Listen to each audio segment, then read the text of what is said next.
Hi all, iPlus training സൊല്യൂഷൻസിൻ്റെ പുതിയൊരു ക്ലാസ്സിലേക്ക് സ്വാഗതം. അപ്പോൾ ഇന്ന് നമ്മൾ സ്റ്റാർട്ട് ചെയ്യാനായിട്ട് പോകുന്നത് 2024 ജനുവരിയിൽ നടന്ന സെറ്റ് എക്സാമിനകത്ത് കെമിസ്ട്രി പോർഷൻസിൽ നിന്ന് ചോദിച്ചിട്ടുള്ള ഇമ്പോർട്ടൻ്റ് ആയിട്ടുള്ള കുറച്ച് ക്വസ്റ്റ്യൻസും അതിൻ്റെ ആൻസേഴ്സും then അതുമായിട്ട് റിലേറ്റ് ചെയ്തിട്ടുള്ള കുറച്ച് തിയറീസും ഇനി ക്വസ്റ്റ്യൻസ് ചോദിക്കാൻ സാധ്യതയുള്ള പോർഷൻസും എല്ലാം കൂടി ഇൻക്ലൂഡ് ചെയ്തിട്ടുള്ള ഒരു സെഷനാണ് നമ്മൾ ഇന്ന് സ്റ്റാർട്ട് ചെയ്യാനായിട്ട് പോകുന്നത്. അപ്പോൾ ആദ്യത്തെ ചോദ്യം നോക്കാം. At a low pressure, the van der Waals equation is written as P plus A by V square into V equal to RT. The compressibility factor is then equal to. Okay. അപ്പോൾ ഇവിടെ low pressure കണ്ടീഷനിലുള്ള van der Waals equation കൊടുത്തിട്ടുണ്ട്. P plus A by V square into V equal to RT. Okay, low pressure കണ്ടീഷനിൽ നമ്മുടെ van der Waals ഇക്വേഷനെ simplify ചെയ്തിട്ടുള്ള ആ ഒരു ഫോമാണ് കൊടുത്തിട്ടുള്ളത്. നമുക്ക് ചോദിച്ചേക്കുന്നത് എന്താണ്? കംപ്രസിബിലിറ്റി ഫാക്ടർ എത്രയാണ്, എന്താണ് എന്നുള്ളതാണ് ചോദിച്ചിട്ടുള്ളത്. ഓക്കെ, അപ്പോൾ 1 minus A by R T V ആണോ, 1 minus R T V by a ആണോ, 1 plus A by R T V ആണോ, 1 plus R T V by a ആണോ എന്നാണ് കണ്ടെത്തേണ്ടത്. ഓക്കെ, അപ്പം നമുക്ക് നോക്കാം എങ്ങനെയാണ് എന്നുള്ളത്. അപ്പം നോക്കുക, നമുക്കിവിടെ തന്നിട്ടുള്ള ഇക്വേഷൻ ലോ പ്രഷർ കണ്ടീഷനിൽ നമുക്ക് തന്നിട്ടുള്ള ഇക്വേഷൻ ഇതാണ്. P plus A by V square into V equal to RT. ഇതാണ് നമുക്ക് ലോ പ്രഷർ കണ്ടീഷനിൽ വാൻ ഡർ വാൾസ് ഇക്വേഷൻ്റെ തന്നിട്ടുള്ള ഫോം. ഓക്കെ, അപ്പം നമുക്ക് ഇവിടെ ഈ ഒരു ബ്രാക്കറ്റിൻ്റെ വെളിയിലായിട്ട് ഒരു വോളിയം ഉണ്ട് അല്ലേ. അപ്പോൾ ഈ വോളിയത്തിൻ്റെ ടേമിനെ നമുക്ക് ഉള്ളിലോട്ടൊന്ന് മൾട്ടിപ്ലൈ ചെയ്ത് നോക്കാം. നമ്മുടെ ഇക്വേഷൻ എങ്ങനെ വരുമെന്ന് നോക്കാം. P V equal to P V plus a V by V square equal to R T. Okay, P V plus a V by V square equal to R T എന്നാണ് നമ്മുടെ equation. അപ്പോൾ ഇവിടുന്ന് നമുക്ക് cancel ആക്കാൻ പറ്റുന്നത് ആരെയാണ്? Volume. ഇവിടുത്തെ ഒരു വോളിയം കൂടെ ക്യാൻസൽ ചെയ്ത് നമ്മുടെ ഇക്വേഷൻ എങ്ങനെ വരും? P V plus A by V equal to R T എന്ന് കിട്ടി. ഓക്കെ, ഇനി ഞാൻ ചെയ്യാൻ പോകുന്നത് എന്തെന്ന് വെച്ചാൽ ഈ ഇക്വേഷനെ ഞാൻ ഇക്വേഷൻ നമ്പർ 1 എന്ന് കൊടുക്കുന്നു. ഇനി ഈ 1 എന്ന് പറയുന്ന ഇക്വേഷനെ ഞാൻ ആർ ടി വെച്ചിട്ടൊന്ന് ഡിവൈഡ് ചെയ്യാൻ പോവാണേ. ആർ ടി വെച്ചിട്ടൊന്ന് ഡിവൈഡ് ചെയ്യാൻ പോവാണ് ഹോൾ ഇക്വേഷനെ. അപ്പം നമ്മുടെ ഇക്വേഷൻ എങ്ങനെ മാറും?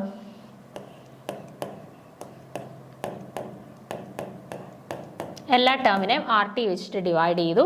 അപ്പം നോക്കിയേ, ലെഫ്റ്റ് സൈഡിൽ എന്ത് വന്നു? P V by R T plus A by V R T equal to R T by R T എന്താണ്? 1 എന്ന് കിട്ടി അല്ലേ. ഇനി കംപ്രസിബിലിറ്റി ഫാക്ടർ ഇസഡിനെ നമ്മൾ സാധാരണ എങ്ങനെയാണ് ഡിഫൈൻ ചെയ്യുക? Compressibility factor Z equal to എന്താണ്? P V by R T ആണ് കംപ്രസിബിലിറ്റി ഫാക്ടർ ഇസഡ് എന്ന് പറയുന്നത് അല്ലേ. അപ്പോൾ നമ്മളോട് ഇവിടെ എന്താണ് കണ്ടുപിടിക്കാൻ ചോദിച്ചിട്ടുള്ളത്? കംപ്രസിബിലിറ്റി ഫാക്ടർ എത്രയാണ് എന്നാണ് ചോദിച്ചിട്ടുള്ളത്. അപ്പോൾ നമുക്കറിയാം P V by R T എന്നുള്ളതാണ് കംപ്രസിബിലിറ്റി ഫാക്ടർ ഇസഡ് എന്ന് അല്ലേ. അപ്പോൾ നമുക്ക് പി വി ബൈ ആർ ടിയെ റീപ്ലേസ് ചെയ്ത് എന്തെന്ന് കൊടുക്കാം? Compressibility factor Z plus A by V R T equal to 1 എന്ന് കിട്ടി. നമുക്ക് ഇസഡിൻ്റെ വാല്യൂ ആണ് വേണ്ടുന്നത്. സോ ഇക്വേഷൻ നമുക്ക് ഇസഡ് ഈക്വൽ ടു എന്ന് പറഞ്ഞിട്ടൊന്ന് റീഅറേഞ്ച് ചെയ്യാം. അപ്പം എങ്ങനെ വരും? Z equal to 1. ഈ plus A by V R T അപ്പുറത്തോട്ട് പോകുമ്പോൾ എന്താവും? Minus A by V R T എന്ന് വരും. ഓക്കെ, അപ്പോൾ compressibility factor Z corresponding to van der Waals equation at low pressure എന്ന് പറയുന്നത് Z equal to 1 minus A by V R T എന്ന് കിട്ടി കേട്ടോ. Z equal to 1 minus A by V R T എന്ന് കിട്ടി. അപ്പോൾ ഇതാണ് നമ്മുടെ കംപ്രസിബിലിറ്റി ഫാക്ടറിൻ്റെ ഇക്വേഷൻ. വളരെ സിമ്പിൾ ആയിട്ടുള്ള ഒരു ക്വസ്റ്റ്യൻ ആണ്.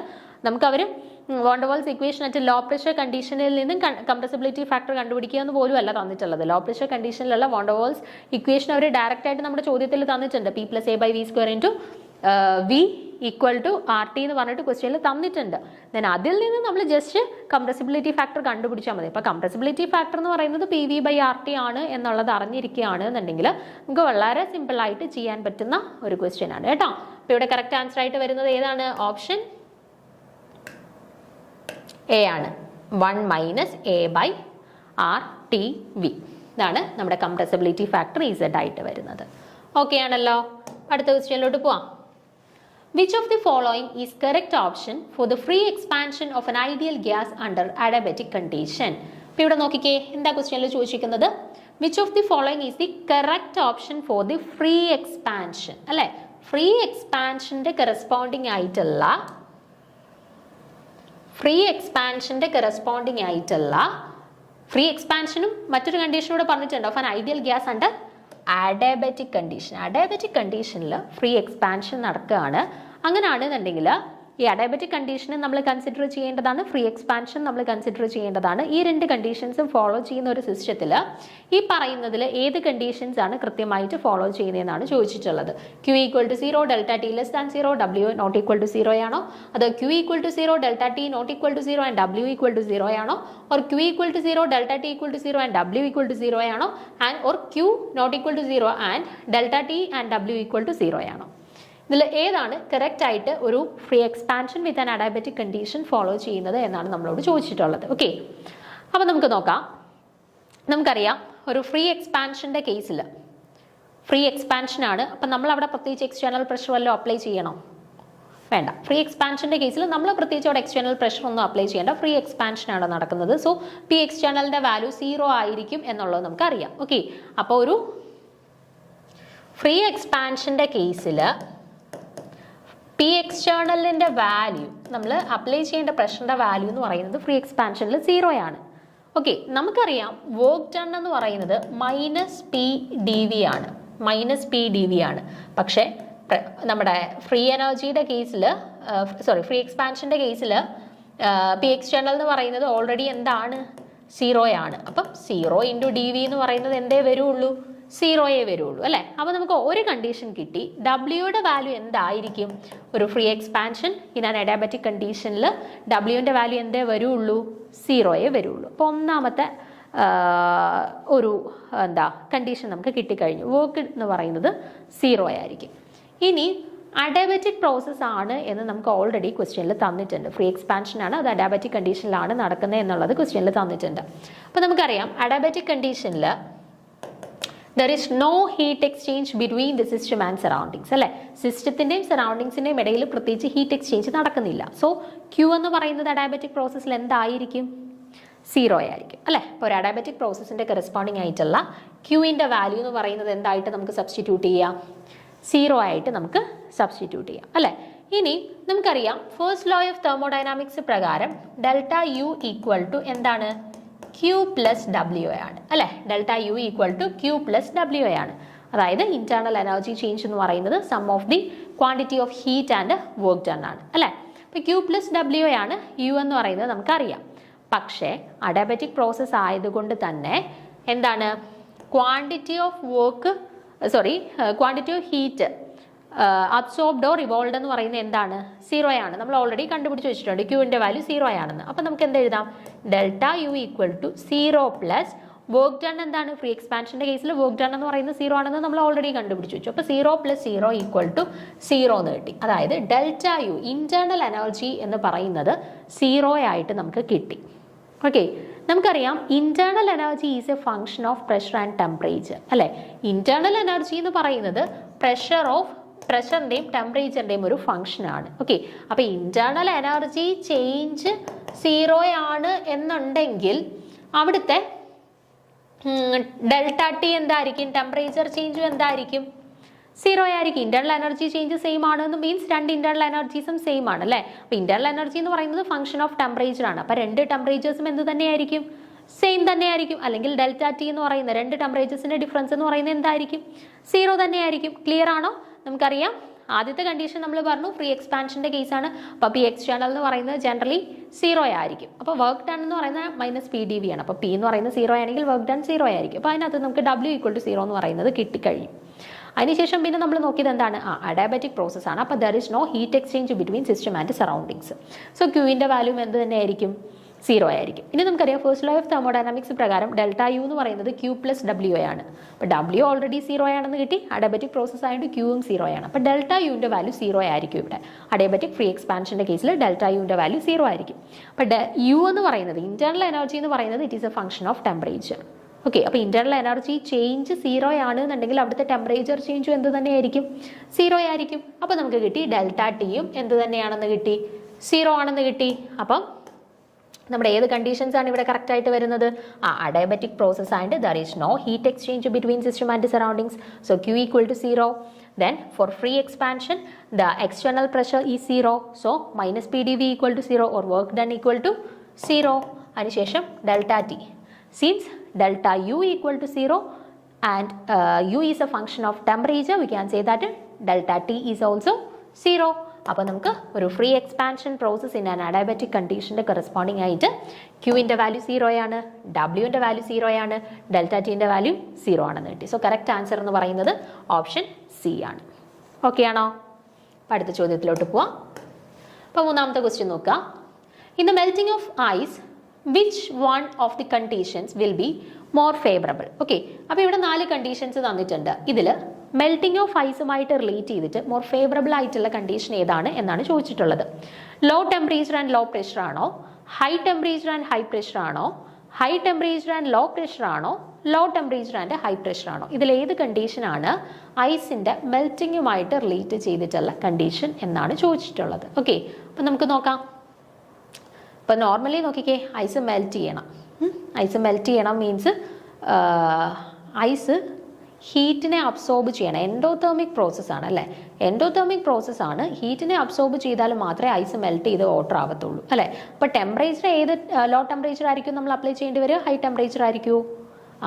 ഐസ് ഹീറ്റ് ചെയ്ത് മെൽറ്റ് ചെയ്യണം, അല്ലെങ്കിൽ എൻഡോതേർമിക് റിയാക്ഷൻ ആയതുകൊണ്ട് തന്നെ ഹൈ ടെമ്പറേച്ചർ ഉണ്ടെങ്കിൽ മാത്രമേ മെൽറ്റിംഗ് ഓഫ് ഐസ് പോസിബിൾ ആവുള്ളൂ അല്ലേ? അപ്പോൾ മെൽറ്റിംഗ് ഓഫ് ഐസിൻ്റെ കറസ്പോണ്ടിങ് ആയിട്ടുള്ള ടെമ്പറേച്ചറിലുള്ള വേരിയേഷൻ ചേഞ്ച് നമ്മൾ കൊടുക്കേണ്ട ചേഞ്ച് എന്ന് പറയുന്നത് ഹൈ ടെമ്പറേച്ചർ ആയിരിക്കണം. ഓക്കെ, അപ്പോൾ ടെമ്പറേച്ചറിൻ്റെ കാര്യത്തിൽ നമുക്ക് പ്രശ്നമൊന്നുമില്ല, ഡൗട്ടൊന്നുമില്ല. ഓക്കെ, ഇനി നമുക്ക് പ്രഷറിൻ്റെ കേസിലാണ് ഡൗട്ട് ഉള്ളത്. നോക്കിക്കേ, since ice has lower density than water, the melting of ice involves the reduction in volume.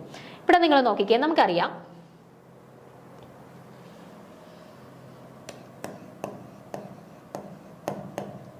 നമ്മൾ ഐസിൻ്റെയും വാട്ടറിൻ്റെയും കൂടെ ഡെൻസിറ്റി നമ്മൾ കമ്പയർ ചെയ്യുകയാണെങ്കിൽ ഐസിൻ്റെ ഡെൻസിറ്റി എങ്ങനെയാണ്? ലോവർ ഡെൻസിറ്റി ആണ് അല്ലേ? ഐസിൻ്റെ ഡെൻസിറ്റി കുറവും അതിനെ വെച്ചിട്ട് കമ്പയർ ചെയ്യുമ്പോൾ വാട്ടറിൻ്റെ ഡെൻസിറ്റി കൂടുതലുമാണ് അല്ലേ? ഡെൻസിറ്റിയുടെ ഇക്വേഷൻ എന്താ? Density equal to mass by volume ആണ് അല്ലേ? Density equal to mass by volume ആണ്. അതായത് ഡെൻസിറ്റിയും വോളിയവും തമ്മിൽ ഇൻവേഴ്സ് റിലേഷൻഷിപ്പാണ് അല്ലേ? ഡെൻസിറ്റിയും വോളിയവും തമ്മിൽ ഇൻവേഴ്സ് റിലേഷൻഷിപ്പാണ്. അപ്പം ഡെൻസിറ്റി കുറവുള്ള ആൾക്ക് വോളിയം എന്തായിരിക്കും? ഡെൻസിറ്റി കുറവുള്ള ആൾക്ക് വോളിയം കൂടുതലായിരിക്കും. അതുപോലെ തന്നെ ഡെൻസിറ്റി കൂടുതലുള്ള ആൾക്ക് വോളിയം കുറവുമായിരിക്കും. ഓക്കെ, വോളിയം കുറവുമായിരിക്കും. അതായത് ഐസിൻ്റെ കേസിൽ അവരുടെ വോളിയം കൂടുതലായിരിക്കും, വാട്ടറിൻ്റെ കേസിൽ അവരുടെ വോളിയം കുറവായിരിക്കും. ഓക്കെ, ഇനി നമുക്കറിയാം പ്രഷറും വോളിയവും തമ്മിൽ ഇൻവേഴ്സ് റിലേഷൻഷിപ്പ് അല്ലേ? പ്രഷറും വോളിയവും തമ്മിൽ ഇൻവേഴ്സ് റിലേഷൻഷിപ്പാണ് അല്ലേ? അപ്പോൾ പ്രഷറും വോളിയവും തമ്മിൽ ഇൻവേഴ്സ് റിലേഷൻഷിപ്പ് ആണെന്നുണ്ടെങ്കിൽ വോളിയം കൂടുകയാണെന്നുണ്ടെങ്കിൽ പ്രഷർ എന്ത് ചെയ്യണം? പ്രഷർ ഡിക്രീസ് ചെയ്യും അല്ലേ? പ്രഷർ ഡിക്രീസ് ചെയ്യും. അതുപോലെ തന്നെ വാട്ടറിൻ്റെ കേസിലോ? വാട്ടറിൻ്റെ കേസിൽ പ്രഷർ വോളിയം കുറവാണ്. വോളിയം കുറവ് മീൻസ് പ്രഷർ ഇൻക്രീസ് ചെയ്യണം അല്ലേ? അപ്പം നോക്കിക്കേ, ഐസ് വാട്ടർ ആവണം എന്നുണ്ടെങ്കിൽ നമ്മൾ ഹൈ പ്രഷർ അപ്ലൈ ചെയ്യണോ ലോ പ്രഷർ അപ്ലൈ ചെയ്യണോ? ഹൈ പ്രഷർ അപ്ലൈ ചെയ്യണം അല്ലേ? അപ്പം ഹൈ ടെമ്പറേച്ചർ നമ്മൾ ഓൾറെഡി പറഞ്ഞു എൻഡോതേർമിക് പ്രോസസ്സാണ്, ടെമ്പറേച്ചർ അബ്സോർബ് ചെയ്യണം. സോ ഹൈ ടെമ്പറേച്ചറിലാണ് ഫേവർ ആയിട്ടുള്ളത്. ദെൻ അതുപോലെ തന്നെ നമ്മളിപ്പോൾ പ്രഷറിൻ്റെ കേസും കണ്ടുപിടിച്ചു. എന്താണ്? ഹൈ പ്രഷർ കണ്ടീഷനിലാണ് വാട്ടറായിട്ട് കൺവേർട്ട് ചെയ്യുന്നത് അല്ലേ? അപ്പോൾ അതാ പറഞ്ഞിട്ടുള്ളത്, since ice has lower density than water, melting of ice involves the reduction in volume. Okay, density of ice എന്ന് പറയുന്നത് കുറവാണ്. അതുകൊണ്ട് തന്നെ ഐസ് മെൽറ്റ് ചെയ്ത് കഴിയുമ്പോൾ അവിടെ എന്താണ് സംഭവിക്കുക? There is a reduction in volume. വോളിയത്തിലൊരു റിഡക്ഷനാണ് സംഭവിക്കുന്നത്. So increase in pressure favours the process. അതുകൊണ്ട് തന്നെ വോളിയം പ്രഷറും തമ്മിൽ ഇൻവേഴ്സ് റിലേഷൻ ആണ്. അപ്പോൾ വോളിയം കുറയുന്നത് കൊണ്ട് തന്നെ പ്രഷർ എന്ത് ചെയ്യണം? സ്വാഭാവികമായിട്ടും ഇൻക്രീസ് ചെയ്യണം, ഇൻവേഴ്സ് റിലേഷൻഷിപ്പ് ആയതുകൊണ്ട് തന്നെ കേട്ടോ. അപ്പോൾ മെൽറ്റിംഗ് ഓഫ് ഐസുമായിട്ട് റിലേറ്റ് ചെയ്തിട്ടുള്ള കണ്ടീഷൻസ് എന്ന് പറയുന്നത് എന്തൊക്കെയാണ്? ഹൈ ടെമ്പറേച്ചറും ഹൈ പ്രഷർ കണ്ടീഷനുമാണ് കേട്ടോ. മെൽറ്റിംഗ് ഓഫ് ഐസിനെ ഫേവർ ചെയ്യുന്ന 2 കണ്ടീഷൻസ് എന്ന് പറയുന്നത് high temperature and high pressure conditions ആണ്. ഓക്കെ ആണേ? അടുത്ത ക്വസ്റ്റ്യനിലോട്ട് പോവാം. 4ാമത്തെ ചോദ്യം നോക്കുക. Which of the following statement about the photochemical smog is wrong? ഇപ്പോൾ ഇവിടെ 4 സ്റ്റേറ്റ്മെന്റ് തന്നിട്ടുണ്ട്.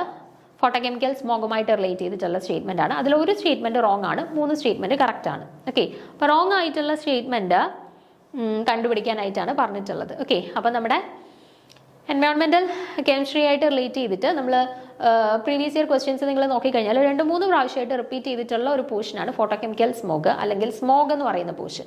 അപ്പം ഫോട്ടോകെമിക്കൽ സ്മോഗും ക്ലാസിക്കൽ സ്മോഗുമായിട്ട് റിലേറ്റ് ചെയ്തിട്ടുള്ള സ്റ്റേറ്റ്മെൻറ്റുകൾ തന്നിട്ട് അതിനകത്ത് കറക്റ്റ് അല്ലെങ്കിൽ റോങ്, അല്ലെങ്കിൽ തന്നിട്ടുള്ളതിൽ ഫോട്ടോകെമിക്കൽ സ്മോഗുമായിട്ട് റിലേറ്റ് ചെയ്തത് ഏത്, തന്നിട്ടുള്ളതിൽ ക്ലാസിക്കൽ സ്മോഗുമായിട്ട് റിലേറ്റ് ചെയ്തിട്ടുള്ളത് ഏത്, അങ്ങനെയൊക്കെ പറഞ്ഞിട്ട് കുറേ ക്വസ്റ്റ്യൻസ് ചോദിച്ചിട്ടുള്ളതാണ്. അപ്പം നിങ്ങൾ കൃത്യമായിട്ടും ഫോട്ടോകെമിക്കൽ സ്മോഗ് എന്ന് പറയുന്ന പോർഷൻ അതിൻ്റെ ക്ലാസിഫിക്കേഷൻസും കൃത്യമായിട്ട് നോക്കി വെച്ചേക്കുക കേട്ടോ. ക്വസ്റ്റ്യൻസ് റിപ്പീറ്റഡ്ലി 2-3 പ്രാവശ്യം വന്നിട്ടുള്ളത്, അപ്പോൾ ഇനിയും ചോദിക്കാൻ സാധ്യതയുള്ളൊരു ഏരിയയാണ് കേട്ടോ. അപ്പോൾ നോക്കിക്കേ എന്തൊക്കെയാണ് ഇവിടെ ഓപ്ഷൻസ് തന്നിട്ടുള്ളത്. It has high concentrations of oxidizing agent. It has low concentrations of oxidizing agent. It can be controlled by controlling the release of NO2, hydrocarbons, ozones, etc. And plantation of some plants like pinus helps in controlling the photochemical smog. ഇപ്പോൾ ഇവിടെ 4 statements തന്നിട്ടുണ്ട്. ഒന്നാമത്തെ സ്റ്റേറ്റ്മെൻറ്റിൽ പറയുന്നത് എന്താ, oxidising agent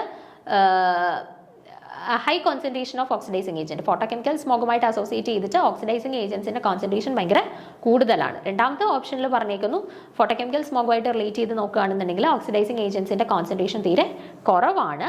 മൂന്നാമത്തേൽ പറഞ്ഞിട്ടുള്ളത് it can be controlled by controlling the releasing of NO2, hydrocarbons, ozone, etc. hydrocarbons, NO2, ozones ഇതിൻ്റെയൊക്കെ releasing കുറയ്ക്കുന്നത് വഴി നമുക്ക് ഫോട്ടോകെമിക്കൽ സ്മോഗിനെ കുറയ്ക്കാൻ പറ്റും. ആൻഡ് ഫൈനലി പറയുന്നു നമ്മുടെ പൈനസ് പോലെയുള്ള പ്ലാന്റ്സ് ഒക്കെ വെച്ച് പിടിപ്പിക്കുകയാണെന്നുണ്ടെങ്കിൽ ഫോട്ടോകെമിക്കൽ സ്മോഗിനെ ഒരു പരിധിവരെ നമുക്ക് റെഡ്യൂസ് ചെയ്ത് കൊണ്ടുവരാൻ പറ്റും. അപ്പോൾ ഇതിലേതാണ് റോങ് ആയിട്ടുള്ള സ്റ്റേറ്റ്മെൻറ്റ് നമുക്ക് നോക്കാം. ആദ്യം നമുക്ക് ലണ്ടൻ സ്മോഗിനെ കുറിച്ചിട്ടും ഫോട്ടോകെമിക്കൽ സ്മോഗിനെ കുറിച്ചിട്ടും ഉള്ള ആ ഒരു ഡിഫറൻസ് ഒന്ന് നോക്കാം. അല്ലെങ്കിൽ രണ്ടുപേരുടെ ഇമ്പോർട്ടൻ്റ് ആയിട്ടുള്ള ഫീച്ചേഴ്സും രണ്ടുപേരും തമ്മിലുള്ള കമ്പാരിസണും കൂടെ ഒന്ന് നോക്കാം. ഫസ്റ്റ് നമുക്ക് ലണ്ടൻ സ്മോഗുമായിട്ടുള്ള റിലേറ്റ് ചെയ്തിട്ടുള്ള കുറച്ച് കാര്യങ്ങൾ നോക്കാം. സ്മോഗ് എന്ന് പറഞ്ഞാൽ നമുക്കറിയാം സ്മോക്ക് പ്ലസ് ഫോഗിനെയാണ് നമ്മൾ സ്മോഗ് എന്ന് പറയുന്നത് കേട്ടോ. സ്മോക്ക് പ്ലസ് ഫോഗിനെയാണ് നമ്മൾ സ്മോഗ് എന്ന് പറയുക. The most severe air pollution ever occurred due to smoke caused in London in 1952 and hence the name London smog. അപ്പം ഈ നമ്മുടെ ഈ ഒരു സ്മോഗിൻ്റെ ആഫ്റ്റർ ഇഫക്റ്റ് ആയിട്ട് ഭയങ്കര സിവിയർ ആയിട്ടുള്ള എയർ പൊല്യൂഷൻ ആദ്യമായിട്ട് ഉണ്ടായത് ലണ്ടനിലെ 1952 അതിന് മുന്നേ ഉണ്ടായിട്ടുണ്ടെങ്കിലും ഭയങ്കര സിവിയർ ആയിട്ടുള്ള എക്സ്ട്രീം ആയിട്ടുള്ള ഒരു എയർ പൊല്യൂഷനിലേക്ക് സ്മോഗ് കാരണമായിട്ടുള്ളത് 1952 ലണ്ടനിൽ ഉണ്ടായിട്ടുള്ള ഒരു സ്മോഗാണ്. അതുകൊണ്ടാണ് അതിനുശേഷം ഇതിനെ ലണ്ടൻ സ്മോഗ് എന്നറിയപ്പെട്ട് തുടങ്ങിയത് കേട്ടോ. അപ്പോൾ it is caused by the sulphur dioxide and it is referred as sulfurous smog. Important ആയിട്ടുള്ള പോയിന്റ് ആണ്. സൾഫർ ഡയോക്സൈഡ് അല്ലെങ്കിൽ SO2 or SO3 sulphur ഓക്സൈഡുകളുടെ presence കാരണമാണ് ആര് ഫോം ചെയ്യുന്നത്, ലണ്ടൻ സ്മോഗുകൾ ഫോം ചെയ്യുന്നത് കേട്ടോ. ലണ്ടൻ സ്മോഗിൻ്റെ മെയിൻ കോസിങ് ഏജന്റ് എന്ന് പറയുന്നത് സൾഫർ ഓക്സൈഡുകളാണ്. അപ്പോൾ സൾഫർ ഓക്സൈഡുകളുടെ പ്രസൻസ് അറ്റ്മോസ്ഫിയറിൽ കൂടുന്നതിൻ്റെ ഫലമായിട്ടാണ് ലണ്ടൻ സ്മോഗ് ഫോം ചെയ്യുന്നത്. ആൻഡ് സൾഫർ ഓക്സൈഡുകൾ കാരണം ആയതുകൊണ്ട് തന്നെ നമ്മൾ ലണ്ടൻ സ്മോഗിനെ സൾഫറസ് സ്മോഗ് എന്നും കൂടി പറയാറുണ്ട് കേട്ടോ. സൾഫറസ് സ്മോഗ് എന്നും കൂടി പറയാറുണ്ട്. ഇതൊക്കെ നമ്മുടെ സ്റ്റേറ്റ്മെന്റ് വൈസ് ക്വസ്റ്റ്യനിൽ നമ്മളെ തെറ്റിക്കാൻ സാധ്യതയുള്ളതാണ്. ചിലപ്പം നമ്മുടെ ഫോട്ടോകെമിക്കൽ സ്റ്റേറ്റ്മെന്റിനകത്ത് റോങ് ഏതാണെന്ന് ചോദിച്ചിട്ട് അതിനകത്ത് ഒരു സ്റ്റേറ്റ്മെന്റ് ആയിട്ട് തരാം, this is also known as sulphurous smog എന്നൊക്കെ പറഞ്ഞിട്ട് തരാം. അപ്പം നമുക്ക് പെട്ടെന്ന് കൺഫ്യൂസിങ് ആവും, അയ്യോ ഇത് ലണ്ടൻ സ്മോഗ് ആയിരുന്നോ സൾഫറസ് സ്മോഗ് അതോ ഫോട്ടോകെമിക്കൽ ആയിരുന്നോ എന്നൊക്കെ ഡൗട്ട് വരാം. അപ്പം അത് കൃത്യമായിട്ട് ഡിഫറൻസ് മനസ്സിലാക്കി തന്നെ പഠിച്ചു വെച്ചേക്കുക കേട്ടോ. അപ്പം സൾഫർ ഓക്സൈഡ്സ് കാരണമാണ് ലണ്ടൻ സ്മോഗ് ഒറിജിനേറ്റ് ചെയ്യുന്നത്. അതുകൊണ്ട് തന്നെ അതിനെ സൾഫറസ് സ്മോഗ് എന്ന് പറയുന്ന പേരിലും അറിയപ്പെടാറുണ്ട്. The odd combination of oxides of sulfur with particulates also known as the classical smog. അപ്പം ഇവരെ നമ്മൾ പറഞ്ഞു സൾഫറസ് ഓക്സൈഡ്സ്, സൾഫറിൻ്റെ ഓക്സൈഡ്സ് ആണ് കാരണക്കാരെന്ന് പറഞ്ഞു. അതുപോലെ തന്നെ ഇവരെ അറിയപ്പെടുന്ന മറ്റൊരു പേരാണ് എന്ത്, ക്ലാസിക്കൽ സ്മോഗ് കേട്ടോ. ലണ്ടൻ സ്മോഗിനെ തന്നെ അറിയപ്പെടുന്ന മറ്റൊരു പേരാണ് classical smog. Okay, the components of London smog. London സ്മോഗിന് കാരണമായിട്ടുള്ള കമ്പോണൻസ് ആരൊക്കെയാണെന്ന് ചോദിച്ചാൽ ഒന്നാമത്തത് നമ്മൾ ഓൾറെഡി പറഞ്ഞു SOx സൾഫറിൻ്റെ ഓക്സൈഡുകൾ. രണ്ടാമത്തത് particulates like soot, then NH3 twice SO4, then water from fog. ഇതൊക്കെയാണ് പ്രധാനപ്പെട്ട കാരണക്കാരായിട്ട് ആക്ട് ചെയ്യുന്നത് കേട്ടോ, പ്രധാനപ്പെട്ട കാരണക്കാരായിട്ട് ആക്ട് ചെയ്യുന്ന ആളുകൾ. Okay, then components present in it are reducing in nature, so it is also called a reducing smog. നോക്കിക്കേ, ഇവിടെ act ചെയ്യുന്ന മെമ്പേഴ്സ്, അതായത് ഇപ്പോൾ SOx ആയിക്കോട്ടെ, അല്ലെന്നുണ്ടെങ്കിൽ വാട്ടർ ഫ്രം ഫോഗ് ആയിക്കോട്ടെ, അല്ലെന്നുണ്ടെങ്കിൽ അമോണിയം സൾഫേറ്റുകൾ ആയിക്കോട്ടെ, ഇതെല്ലാം പൊതുവെ റെഡ്യൂസിങ് നേച്ചർ കാണിക്കുന്ന കമ്പോണൻസ് ആണ് നമ്മുടെ ലണ്ടൻ സ്മോഗിന് കാരണക്കാരായിട്ടുള്ളത്. അതുകൊണ്ട് തന്നെ ഇവരെ നമ്മൾ റെഡ്യൂസിങ് സ്മോഗ് എന്ന് പറയുന്ന ഒരു പേരിലും അറിയപ്പെടാറുണ്ട്. The combustion of the household and industrial fuels are the main sources of classical smog. അല്ലേ, നമ്മൾ വീട്ടിലായിക്കോട്ടെ അല്ലെന്നുണ്ടെങ്കിൽ ഇൻഡസ്ട്രീസിലായിക്കോട്ടെ കത്തിക്കുന്ന ഫ്യൂവൽസ് അതിൽ നിന്നും പുറത്തു വരുന്ന സൾഫർ ഡയോക്സൈഡുകൾ അല്ലെങ്കിൽ സൾഫർ ഓക്സൈഡുകളാണ് മെയിൻ ആയിട്ടുള്ള ഇതിൻ്റെ കാരണക്കാരായിട്ട് ആക്ട് ചെയ്യുന്നത്. And it occurs in early morning hours of winter months and it causes severe throat and lung irritations. അപ്പോൾ പ്രധാനമായിട്ടും ക്ലാസിക്കൽ സ്മോഗ് നമുക്ക് ഇമ്പോർട്ടൻ്റ് ആണ്, ഒബ്സർവ് ചെയ്യാൻ പറ്റുന്നത് വിന്റർ സീസണിൽ തന്നെ ഏർലി മോർണിംഗ് ടൈമിലാണ് നമുക്ക് ഇവരെ ജനറലി ഒബ്സർവ് ചെയ്യാനായിട്ട് പറ്റുക. ദെൻ കണ്ടിന്യൂസ് ആയിട്ട് നമ്മൾ ഇതുമായിട്ട് എക്സ്പോഷർ ആവുകയാണെന്നുണ്ടെങ്കിൽ നമുക്ക് ലങ് ഡിസീസസ് ഉണ്ടാവാൻ ചാൻസ് ഉണ്ട്, അതുപോലെ തന്നെ ത്രോട്ട് ഡിസീസസ് ഒക്കെ ഉണ്ടാവാനായിട്ടുള്ള ചാൻസസ് വളരെ കൂടുതലാണ് കേട്ടോ. അപ്പോൾ ലണ്ടൻ സ്മോഗുമായിട്ട് റിലേറ്റ് ചെയ്തിട്ടുള്ള പോയിന്റ്സ് എന്തൊക്കെയാണ് നമ്മൾ പറഞ്ഞത്? ലണ്ടൻ സ്മോഗ് എന്ന് പറയുന്നത് അതിൻ്റെ കാരണക്കാരായിട്ടുള്ളത് സൾഫർ ഓക്സൈഡുകളാണ്. അതുകൊണ്ട് തന്നെ ഇവരെ സൾഫറസ് സ്മോഗ് എന്ന് വിളിക്കാറുണ്ട്. ദെൻ ക്ലാസിക്കൽ സ്മോഗ് എന്നൊരു പേരും കൂടിയുണ്ട്. ദെൻ ഇതിൻ്റെ മെയിൻ കാരണക്കാരായിട്ട് ആക്ട് ചെയ്യുന്നത് സൾഫറിൻ്റെ ഓക്സൈഡുകൾ, then soot, then ammonium sulphate, water from fog, ഇത്ര ആളുകളാണ് പ്രധാനമായിട്ടും ഇതിൻ്റെ കാരണക്കാരായിട്ട് ആക്ട് ചെയ്യുന്നത്. ഇവരെല്ലാം പൊതുവെ റെഡ്യൂസിങ് നേച്ചർ ആയതുകൊണ്ട് ഇവരെ നമ്മൾ റെഡ്യൂസിങ് സ്മോഗ് എന്നും കൂടെ അറിയപ്പെടാറുണ്ട്. ദെൻ ലങ് ഇറിറ്റൻസ് ആയിട്ടും അതുപോലെ തന്നെ നമുക്ക് ത്രോട്ട് ഇറിറ്റൻസ് ഒക്കെ ആയിട്ട് ഫോട്ടോകെമിക്കൽ സ്മോഗ് അല്ല ലണ്ടൻ സ്മോഗ് ആക്ട് ചെയ്യാറുണ്ട്. അതുപോലെ തന്നെ ലണ്ടൻ സ്മോഗ് പൊതുവെ വിന്റർ സീസണിൽ തന്നെ ഏർലി മോർണിംഗ് ടൈമിലാണ് നമുക്ക് കാണാനായിട്ട് സാധിക്കുന്നത് കേട്ടോ. ഇത്രയുമാണ് പ്രധാനപ്പെട്ട ലണ്ടൻ സ്മോഗുമായിട്ട് റിലേറ്റ് ചെയ്തിട്ടുള്ള പോയിന്റ്സ്. അടുത്ത ഫോട്ടോകെമിക്കൽ സ്മോഗ് നോക്കിക്കേ. അപ്പോൾ ഇവിടെ ലണ്ടൻ സ്മോഗിൻ്റെ കേസിൽ പറഞ്ഞതിൻ്റെ എല്ലാം ജസ്റ്റ് ഓപ്പോസിറ്റ് ആണ് ഫോട്ടോകെമിക്കൽ സ്മോഗ് കേട്ടോ. അപ്പോൾ ഏതെങ്കിലും ഒരെണ്ണം മാത്രം നിങ്ങൾ പഠിച്ചു വെച്ചേക്കുക, അതിൻ്റെ ജസ്റ്റ് ഓപ്പോസിറ്റ് ആണ് മറ്റേതെന്നുള്ളത് അങ്ങ് ഓർത്ത് വെച്ചിരുന്നാൽ മതി കേട്ടോ. രണ്ടും കൂടെ ആകുമ്പോഴത്തേനാണ് തിരിഞ്ഞു പോകുന്നത്. അപ്പോൾ ഏതെങ്കിലും ഒരെണ്ണം അങ്ങ് പഠിച്ചു വെച്ചിരുന്നാൽ മതി. അപ്പം ലണ്ടൻ സ്മോഗിനകത്ത് നമ്മൾ പറഞ്ഞു സൾഫറിൻ്റെ ഓക്സൈഡ്സുകളാണ് ലണ്ടൻ സ്മോഗിന് കാരണമായിട്ടുള്ളത്. ഓക്കെ, അതുപോലെ ഫോട്ടോകെമിക്കൽ സ്മോഗിന് കാരണമായിട്ടുള്ളത് ആരുടെയാണ്? നൈട്രജൻ്റെ ഓക്സൈഡുകളാണ് ആർക്ക് കാരണമായിട്ടുള്ളത്? ഫോട്ടോകെമിക്കൽ സ്മോഗിന് കാരണമായിട്ടുള്ളത്. ഓക്സൈഡ്സ് ഓഫ് നൈട്രജൻ ആണ് ഫോട്ടോകെമിക്കൽ സ്മോഗിന് പ്രധാന കാരണമായിട്ടുള്ളത്. ദെൻ നമ്മുടെ ക്ലാസിക്കൽ സ്മോഗ് അല്ലെങ്കിൽ അതിനെ ലണ്ടനിൽ ഫസ്റ്റ് ഫോം ചെയ്തുകൊണ്ട് ലണ്ടൻ സ്മോഗ് എന്നറിയപ്പെട്ടില്ല. അതുപോലെ തന്നെ നമ്മുടെ ഫോട്ടോകെമിക്കൽ സ്മോഗിനെ വിളിക്കുന്ന മറ്റൊരു പേരാണ് ലോസ് ആഞ്ചലസ് സ്മോഗ് കേട്ടോ. ലോസ് ആഞ്ചലസ് സ്മോഗ് എന്നാണ് ഫോട്ടോകെമിക്കൽ സ്മോഗിനെ വിളിക്കുന്ന മറ്റൊരു പേര്. Then the principal constituent of this type of smog is ozone and oxides of nitrogen. ഇവിടുത്തെ മേജർ കമ്പോണൻസ് എന്ന് പറയുന്നത് ഒന്ന് നമുക്കറിയാം എന്താണ്? ഓക്സൈഡ്സ് ഓഫ് നൈട്രജൻ ആണ്. അതിനോടൊപ്പം തന്നെ ഓസോണും നമ്മുടെ ഫോട്ടോകെമിക്കൽ സ്മോഗിൻ്റെ ഒരു പ്രധാനപ്പെട്ട കാരണക്കാരനാണ് കേട്ടോ. പിന്നെ അതുപോലെ തന്നെ ഇവിടെ ഇപ്പോൾ ഓസോൺ ആയിക്കോട്ടെ അല്ലെങ്കിൽ ഓക്സൈഡ്സ് ഓഫ് നൈട്രജൻ ആയിക്കോട്ടെ, ഇവരൊക്കെ പൊതുവെ ഓക്സിഡൈസിങ് നേച്ചറാണ് കാണിക്കുന്നത് കേട്ടോ. ഓക്സിഡൈസിങ് നേച്ചറാണ് കാണിക്കുന്നത്. അതുകൊണ്ട് തന്നെ ഇതിനെ നമ്മൾ ഓക്സിഡൈസിങ് സ്മോഗ് എന്നും കൂടി പറയാറുണ്ട് കേട്ടോ. ഓക്സിഡൈസിങ് സ്മോഗ് എന്നും കൂടി പറയാറുണ്ട്. Then this causes irritation to eyes due to the presence of ozone. ഓസോണിൻ്റെ പ്രസൻസ് ഉള്ളത് കൊണ്ട് തന്നെ ഫോട്ടോകെമിക്കൽ സ്മോഗ് കൂടുതൽ നേരം നമുക്ക് എക്സ്പോഷർ ആവുകയാണെന്നുണ്ടെങ്കിൽ ഐ ഇറിറ്റേഷൻസ് ഉണ്ടാവാനായിട്ടുള്ള സാധ്യതകളുണ്ട്. Then Los Angeles smog is formed through photochemical reactions involving solar radiation, hence it is also called photochemical smog. ഇനി സൺലൈറ്റിൻ്റെ പ്രസൻസിൽ നടക്കുന്നത് കൊണ്ടാണ് നമ്മളിവരെ ഫോട്ടോകെമിക്കൽ സ്മോഗ് എന്ന് പറയുന്നത് കേട്ടോ. സൺലൈറ്റ് അല്ലെങ്കിൽ സോളാർ റേഡിയേഷൻ്റെ പ്രസൻസിലാണ് ജനറലി ഫോട്ടോകെമിക്കൽ സ്മോഗ് നടക്കുന്നത്. അതുകൊണ്ടാണ് ഫോട്ടോകെമിക്കൽ സ്മോഗ് എന്ന് പറയുന്ന പേര് വന്നത്. അപ്പോൾ സൺലൈറ്റിൻ്റെ പ്രസൻസിലാണെന്നുണ്ടെങ്കിൽ യൂഷ്വലി നടക്കുന്നത് ഏത് സീസണിലായിരിക്കും? സമ്മർ സീസണിലായിരിക്കും കേട്ടോ. സമ്മർ സീസണിലായിരിക്കും. അതുപോലെ തന്നെ നൈറ്റ് ടൈംസിലോ ഏർലി മോർണിംഗ്സിലോ ഒക്കെ കാണാൻ പറ്റുമായിരിക്കുമോ? ഇല്ല, സൺലൈറ്റ് ഉള്ള ടൈമിലേ പറ്റൂ. അപ്പം ഡേ ടൈമിലായിരിക്കും നമുക്ക് കൂടുതൽ ഒബ്സർവ് ചെയ്യാൻ പറ്റുന്നത്. നൈറ്റിലോ അല്ലെങ്കിൽ ഏർലി മോർണിംഗിലോ ഒന്നും നമുക്ക് ഫോട്ടോകെമിക്കൽ സ്മോഗ് ഒബ്സർവ് ചെയ്യാനായിട്ട് പറ്റത്തില്ല. ഓക്കെ, അപ്പോൾ ഫോട്ടോകെമിക്കൽ സ്മോഗുമായിട്ട് റിലേറ്റ് ചെയ്ത് ഓർത്തിരിക്കേണ്ട കാര്യങ്ങൾ എന്തൊക്കെയാണ്? ഫോട്ടോകെമിക്കൽ സ്മോഗിനെ തന്നെയാണ് നമ്മൾ ലോസ് ആഞ്ചലസ് സ്മോഗ് എന്ന് പറയുന്നത്. മെയിൻ കാരണക്കാരെന്ന് പറയുന്നത് നൈട്രജൻ്റെ ഓക്സൈഡ്സ് ആണ്. അതുപോലെ തന്നെ ഓസോണും. ഓസോണിൻ്റെ പ്രസൻസ് കൊണ്ട് തന്നെ നമുക്ക് ഫോട്ടോകെമിക്കൽ സ്മോഗ് എക്സ്പോഷർ ആവുകയാണെന്നുണ്ടെങ്കിൽ ഐ ഇറിറ്റേഷൻ വരാൻ സാധ്യതയുണ്ട്. പിന്നെ ഓസോൺ ആയിക്കോട്ടെ ഓക്സൈഡ്സ് ഓഫ് നൈട്രജൻ ആയിക്കോട്ടെ രണ്ടുപേരും ഓക്സിഡൈസിങ് നേച്ചറാണ്. അതുകൊണ്ട് തന്നെ ഇവരെ ഓക്സിഡൈസിങ് സ്മോഗ് എന്നും കൂടി വിളിക്കാറുണ്ട്. പിന്നെ ഇത് ലൈറ്റിൻ്റെ പ്രസൻസ് അല്ലെങ്കിൽ സൺലൈറ്റ് ഓർ സോളാർ റേഡിയേഷൻ്റെ പ്രസൻസിൽ നടക്കുന്നത് കൊണ്ടാണ് നമ്മൾ ഇവരെ ഫോട്ടോകെമിക്കൽ സ്മോഗ് എന്ന് പറയുന്നത്. ദെൻ സമ്മർ സീസണിലാണ് യൂഷ്വലി ഒബ്സർവ് ചെയ്യുന്നത്. അതുപോലെ തന്നെ ഏർലി മോർണിംഗിലോ അല്ലെങ്കിൽ നൈറ്റ് ടൈംസിലോ ഒന്നും നമുക്ക് ഫോട്ടോകെമിക്കൽ സ്മോഗ് കാണാനായിട്ട് പറ്റത്തില്ല. അപ്പോൾ ഇനി ഒന്ന് നോക്കിക്കേ, നമുക്ക് തന്നിരിക്കുന്ന പോയിന്റ്സിൽ ഏതാണ് റോങ് സ്റ്റേറ്റ്മെൻറ്റ്? ഫോട്ടോകെമിക്കൽ സ്മോഗുമായിട്ട് റിലേറ്റ് ചെയ്ത റോങ് സ്റ്റേറ്റ്മെന്റ് എന്നാണ് അല്ലേ. അപ്പോൾ നോക്കിക്കേ, it has high concentrations of oxidising agent അല്ലേ. NO2 ഓസോണൊക്കെ ഹയർ കോൺസെൻട്രേഷനിൽ വരുമ്പോഴാണ് ഫോട്ടോകെമിക്കൽ സ്മോഗ് ഫോം ചെയ്യുന്നത്. നമ്മൾ പറഞ്ഞു NO2 ഓസോണും ഒക്കെ എന്താണ്? ഹൈലി ഓക്സിഡൈസിങ് നേച്ചർ ആയിട്ടുള്ളവർ, ഓക്സിഡൈസിങ് നേച്ചർ കാണിക്കുന്നവരാണ് അല്ലേ. അതുകൊണ്ട് തന്നെ ഫസ്റ്റ് സ്റ്റേറ്റ്മെന്റ് നോക്കിക്കേ, it has high concentration of oxidising agent. Correct ആണോ റോങ് ആണോ? കറക്റ്റ് സ്റ്റേറ്റ്മെന്റ് ആണ് അല്ലേ. അടുത്ത സ്റ്റേറ്റ്മെന്റ് നോക്കി, it has low concentration of oxidising agent. ആണോ? അല്ല. NO2 ഓസോണും കൂടുമ്പോഴാണ് ഫോട്ടോകെമിക്കൽ സ്മോഗ്. NO2 ഓസോണും ഒക്കെ എന്താണ്? ഓക്സിഡൈസിങ് നേച്ചർ കാണിക്കുന്നവരാണ്. അപ്പോൾ അവരുടെ കോൺസെൻട്രേഷൻ കൂടുമ്പോഴാണ് നമ്മുടെ ഫോട്ടോകെമിക്കൽ സ്മോഗ് ഒറിജിനേറ്റ് ചെയ്യുന്നത്. അപ്പോൾ രണ്ടാമത്തെ പോയിന്റ് റോങ് ആണ് കേട്ടോ. മൂന്നാമത്തെ നോക്കിക്കേ, it is controlled by controlling the release of NO2 hydrocarbons ozone etcetera അല്ലേ. നമുക്ക് ഫോട്ടോകെമിക്കൽ സ്മോഗിനെ കൺട്രോൾ ചെയ്യണമെങ്കിൽ നൈട്രജൻ്റെ ഓക്സൈഡ്സിനെ കുറയ്ക്കണം, ഓസോണിനെ കുറയ്ക്കണം, ഹൈഡ്രോകാർബൺസിനെ കുറയ്ക്കണം. ഇതൊക്കെ കുറച്ചെങ്കിലും മാത്രമേ നമുക്ക് ഫോട്ടോകെമിക്കൽ സ്മോഗിനെ കൺട്രോൾ ചെയ്യാനായിട്ട് പറ്റുള്ളൂ. അപ്പോൾ അതും കറക്റ്റാണ്.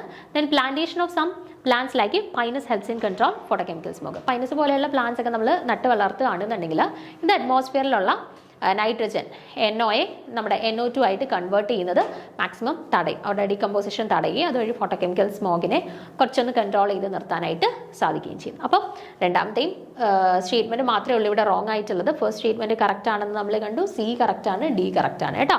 അപ്പോൾ ഇവിടെ റോങ് ആയിട്ടുള്ള സ്റ്റേറ്റ്മെൻറ്റ് എന്ന് പറയുന്നത് ഓപ്ഷൻ B ആണ് കേട്ടോ. അപ്പോൾ ഫോട്ടോകെമിക്കൽ സ്മോഗും ലണ്ടൻ സ്മോഗും വളരെ ഇമ്പോർട്ടൻ്റ് ആണ്. രണ്ടും കമ്പയർ ചെയ്ത് തന്നെ പഠിക്കാനായിട്ട് ശ്രമിക്കുക. റിപ്പീറ്റഡ്ലി ക്വസ്റ്റ്യൻസ് വരുന്നൊരു ഏരിയയും കൂടാണ് കേട്ടോ. പിന്നെ അടുത്ത ക്വസ്റ്റ്യൻ നോക്കുക. The dinitrogen and dioxygen are the main constituents of air but these do not react with each other to form oxides of nitrogen because.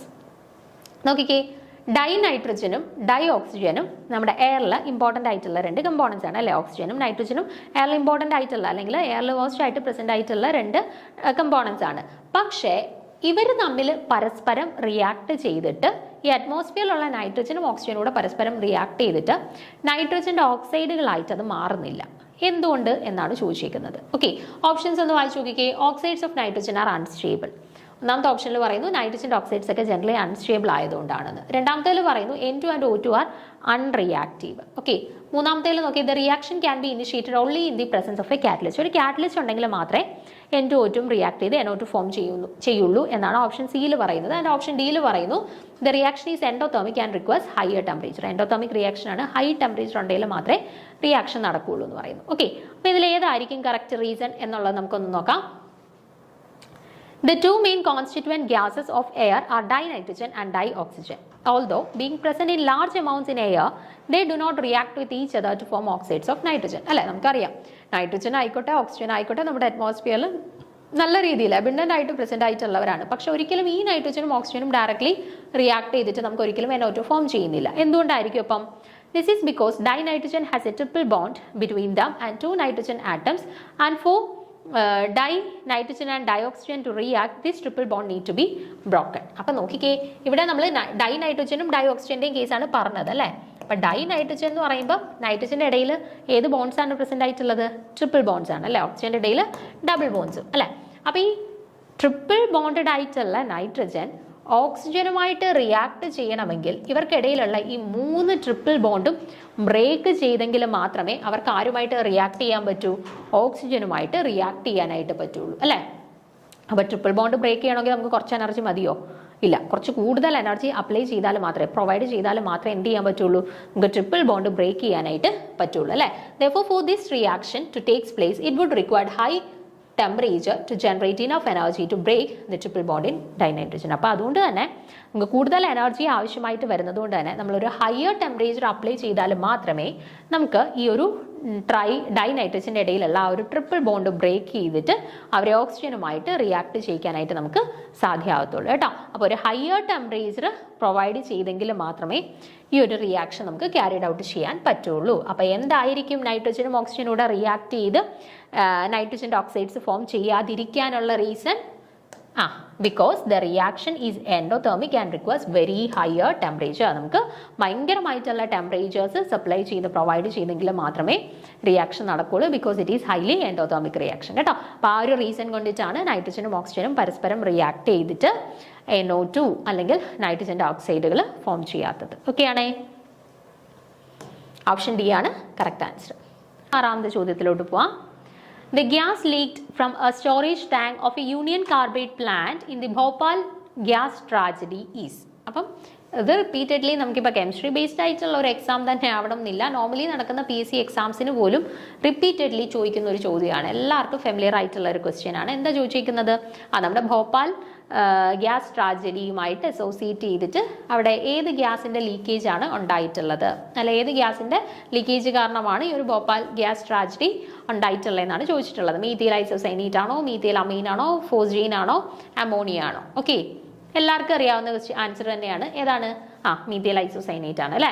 methyl isocyanate is an organic compound which is a molecular which has a molecular formula CH3NCO and it is very toxic and it is the gas leaked from the storage tank of the Union Carbide plant in Bhopal gas tragedy. Okay, അപ്പോൾ highly poisonous ആയിട്ടുള്ള ഒരു gas ആണ് methyl isocyanate അല്ലെങ്കിൽ CH3NCO എന്ന് പറയുന്നത് കേട്ടോ. അപ്പോൾ അതിൻ്റെ ലീക്കേജ് കാരണമാണ് ഭോപ്പാൽ ഗ്യാസ് ദുരന്തം ഉണ്ടായിട്ടുള്ളത്. പിന്നെ അതുപോലെ തന്നെ സ്ഥിരം ചോദിക്കുന്ന രണ്ടെണ്ണമാണ്, മറ്റ് രണ്ടെണ്ണമാണ്. അതുകൊണ്ട് ജസ്റ്റ് ഒന്ന് നോക്കി വെച്ചേക്കാം. മിനിമാത്ത ഡിസാസ്റ്ററിന്റെ കാരണമായിട്ടുള്ളത് മീഥൈൽ മെർക്കുറിയാണ് കേട്ടോ. മിനിമാത്ത ഡിസാസ്റ്ററിന്റെ കാരണമായിട്ടുള്ളത് മീഥൈൽ മെർക്കുറി. അതുപോലെ ഇറ്റായി ഡിസീസിന് കാരണമായിട്ടുള്ളത് കാഡ്മിയം ആണ് കേട്ടോ. അത് രണ്ടും റിപ്പീറ്റഡ്ലി നമുക്ക് ചോദിക്കാറുള്ളതാണ്. അപ്പോൾ അത് രണ്ടും കൂടെ നോക്കി വെച്ചേക്കാം. Okay, option A methyl isocyanate ആണ് കറക്റ്റ് ആൻസർ ആയിട്ട് വരുന്നത്. ഓക്കെ, അപ്പോൾ ഇനി ഏഴാമത്തെ ചോദ്യം നോക്കാം. The difference between delta H and delta U when the combustion of 1 mole of heptane is carried out at a temperature of T is equal to. അപ്പോൾ നോക്കിക്കേ, ഇവിടെ എന്താ പറഞ്ഞിട്ടുള്ളത്, നമ്മുടെ ഡെൽറ്റ എച്ചിൻ്റെയും ഡെൽറ്റ യുവിൻ്റെയും തമ്മിലുള്ള ഡിഫറൻസ് ആണ് ചോദിച്ചിട്ടുള്ളത്. Delta H minus delta U ആണ് ചോദിച്ചിട്ടുള്ളത്. ഓക്കെ, കണ്ടീഷൻസ് എന്താ തന്നേക്കുന്നത്, 1 മോൾ ഓഫ് ഹെപ്റ്റീൻ ആണ് കമ്പഷൻ നടന്നിട്ടുള്ളത്. 1 മോൾ ഓഫ് ഹെപ്റ്റൈൻ്റെ കമ്പഷൻ ആണ് നടന്നിട്ടുള്ളത്. ടി എന്ന് പറയുന്ന ഒരു പെർട്ടിക്കുലർ ടെമ്പറേച്ചറിലാണ് കമ്പഷൻ നടന്നിട്ടുള്ളത്.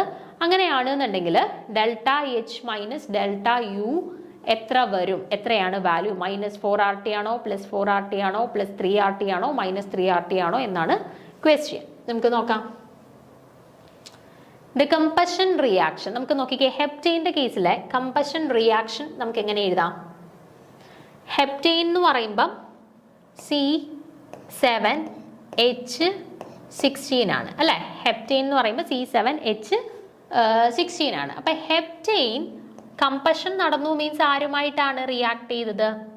ഓക്സിജനുമായിട്ട് റിയാക്ട് ചെയ്തിട്ടാണ് കമ്പഷൻ നടന്നത്. ഓക്കെ, അപ്പോൾ ഇവിടെ ഫോം ചെയ്യാൻ സാധ്യതയുള്ള ആളുകൾ ആരൊക്കെയാണ്?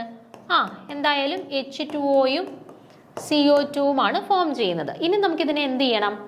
ബാലൻസ്ഡ് കെമിക്കൽ ഇക്വേഷൻ ആക്കി മാറ്റാം. ഓക്കെ, അപ്പം ഹെപ്റ്റൈൻ ആണ് നമ്മൾ ഓക്സിജനുമായിട്ട് റിയാക്ട് ചെയ്തത്. അപ്പോൾ C7H16 + O2 ആണ്. അപ്പോൾ ഇവിടെ മൊത്തത്തിൽ എത്ര കാർബൺ ഉണ്ട്? 7 കാർബൺ ഉണ്ട്. അപ്പോൾ പ്രൊഡക്റ്റിൻ്റെ സൈഡിലും 7 കാർബൺ വേണ്ടേ? അപ്പോൾ കാർബൺ ഡയോക്സൈഡ് എത്ര മോളിക്യൂൾസ് ആയിരിക്കും? 7 മോളിക്യൂൾസ് ആണ്. 7O2 എന്ന് കിട്ടി. ഇനി നോക്കിക്കേ, നമ്മുടെ പ്രൊഡക്റ്റിൻ്റെ സൈഡിൽ ഇവിടെ ഇപ്പം കാർബൺ 7, കാർബണിൻ്റെ കേസ് ഓക്കെ ആയി. ഇനി ഹൈഡ്രജൻ്റെ കേസ് നോക്കാം. ഹൈഡ്രജൻ ഇവിടെ എത്ര എണ്ണം ഉണ്ട്? 16 ഹൈഡ്രജൻ ഉണ്ട് അല്ലേ. 16 ഹൈഡ്രജൻ ഉണ്ട്. പക്ഷേ ഇവിടെ എത്ര ഹൈഡ്രജനേ ഉള്ളൂ? 2 ഹൈഡ്രജനേ ഉള്ളൂ. അപ്പോൾ അത് 16 ഹൈഡ്രജൻ ആവണം എന്നുണ്ടെങ്കിൽ ഇവിടെ എന്ത് വരണം? അതിൻ്റെ കോഎഫിഷ്യൻ്റ് ആയിട്ട് 8H2O എന്ന് വരണം അല്ലേ. 8H2O എന്ന് വന്നാൽ മാത്രമേ നമുക്ക് ഹൈഡ്രജനെ അവിടെ കോമ്പൻസേറ്റ് ചെയ്ത് ബാലൻസ്ഡ് ആക്കാൻ പറ്റുള്ളൂ. അപ്പോൾ ഇനി ആരുടെ എമൗണ്ടിലാണ് വ്യത്യാസം വന്നേക്കുന്നത്? കാർബൺ ഓക്കെ ആയി, ഹൈഡ്രജൻ ഓക്കെ ആയി, പക്ഷെ ഓക്സിജൻ ഓക്കെ ആയോ? ഇല്ല. ഇവിടെ ആകെപ്പാട് 2 ഓക്സിജനേ ഉള്ളൂ. ഇവിടെ എത്ര എണ്ണം ഉണ്ട്? 8 14 14 + 8 അല്ലേ. അപ്പോൾ 22 ഓക്സിജൻ ഉണ്ട്.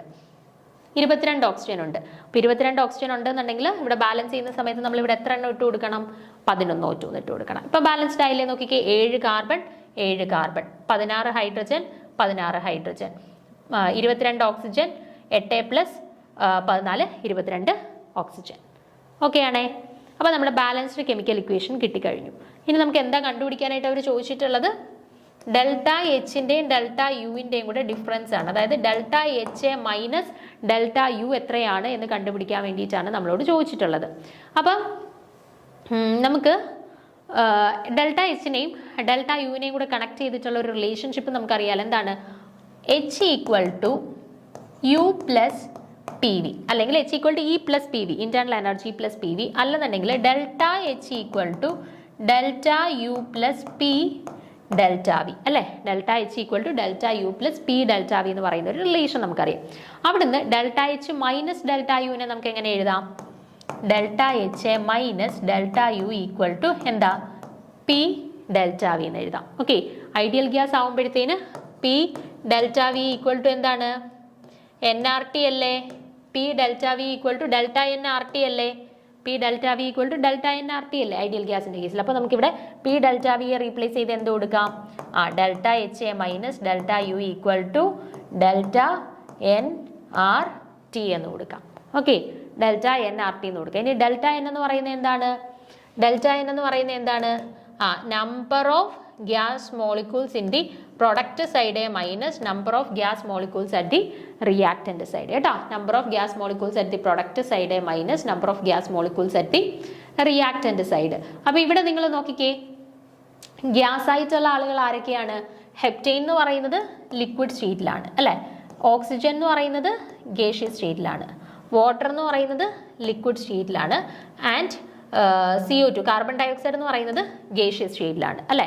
അപ്പം ഇവിടെ ഡെൽറ്റ എൻ എന്ന് പറയുന്നത് difference in the number of moles of products and reactants എന്നല്ല, difference in the number of gaseous molecules in the product and reactant സൈഡിൽ കേട്ടോ. ഡെൽറ്റ എൻ എന്ന് പറയുമ്പോൾ നമ്പർ ഓഫ് മോൾസിന്റെ ഡിഫറൻസ് ആണ് ബിറ്റ്വീൻ പ്രൊഡക്ട്സ് ആൻഡ് റിയാക്ടൻസ്. പക്ഷേ എന്തായിട്ടുള്ള number of മോൾസിനെ കൺസിഡർ ചെയ്യേണ്ടത്? ഗേഷ്യസ് ആയിട്ടുള്ള കേട്ടോ.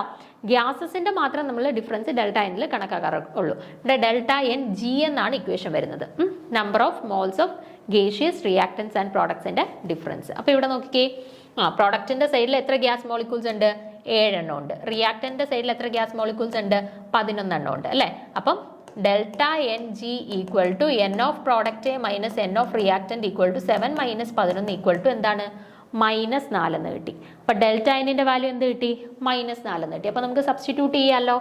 എന്ത് വരും? Delta H A minus delta U equal to delta N R T. അതിൽ ഡെൽറ്റ എൻ എന്ന് പറയുന്നത് എന്താണ്?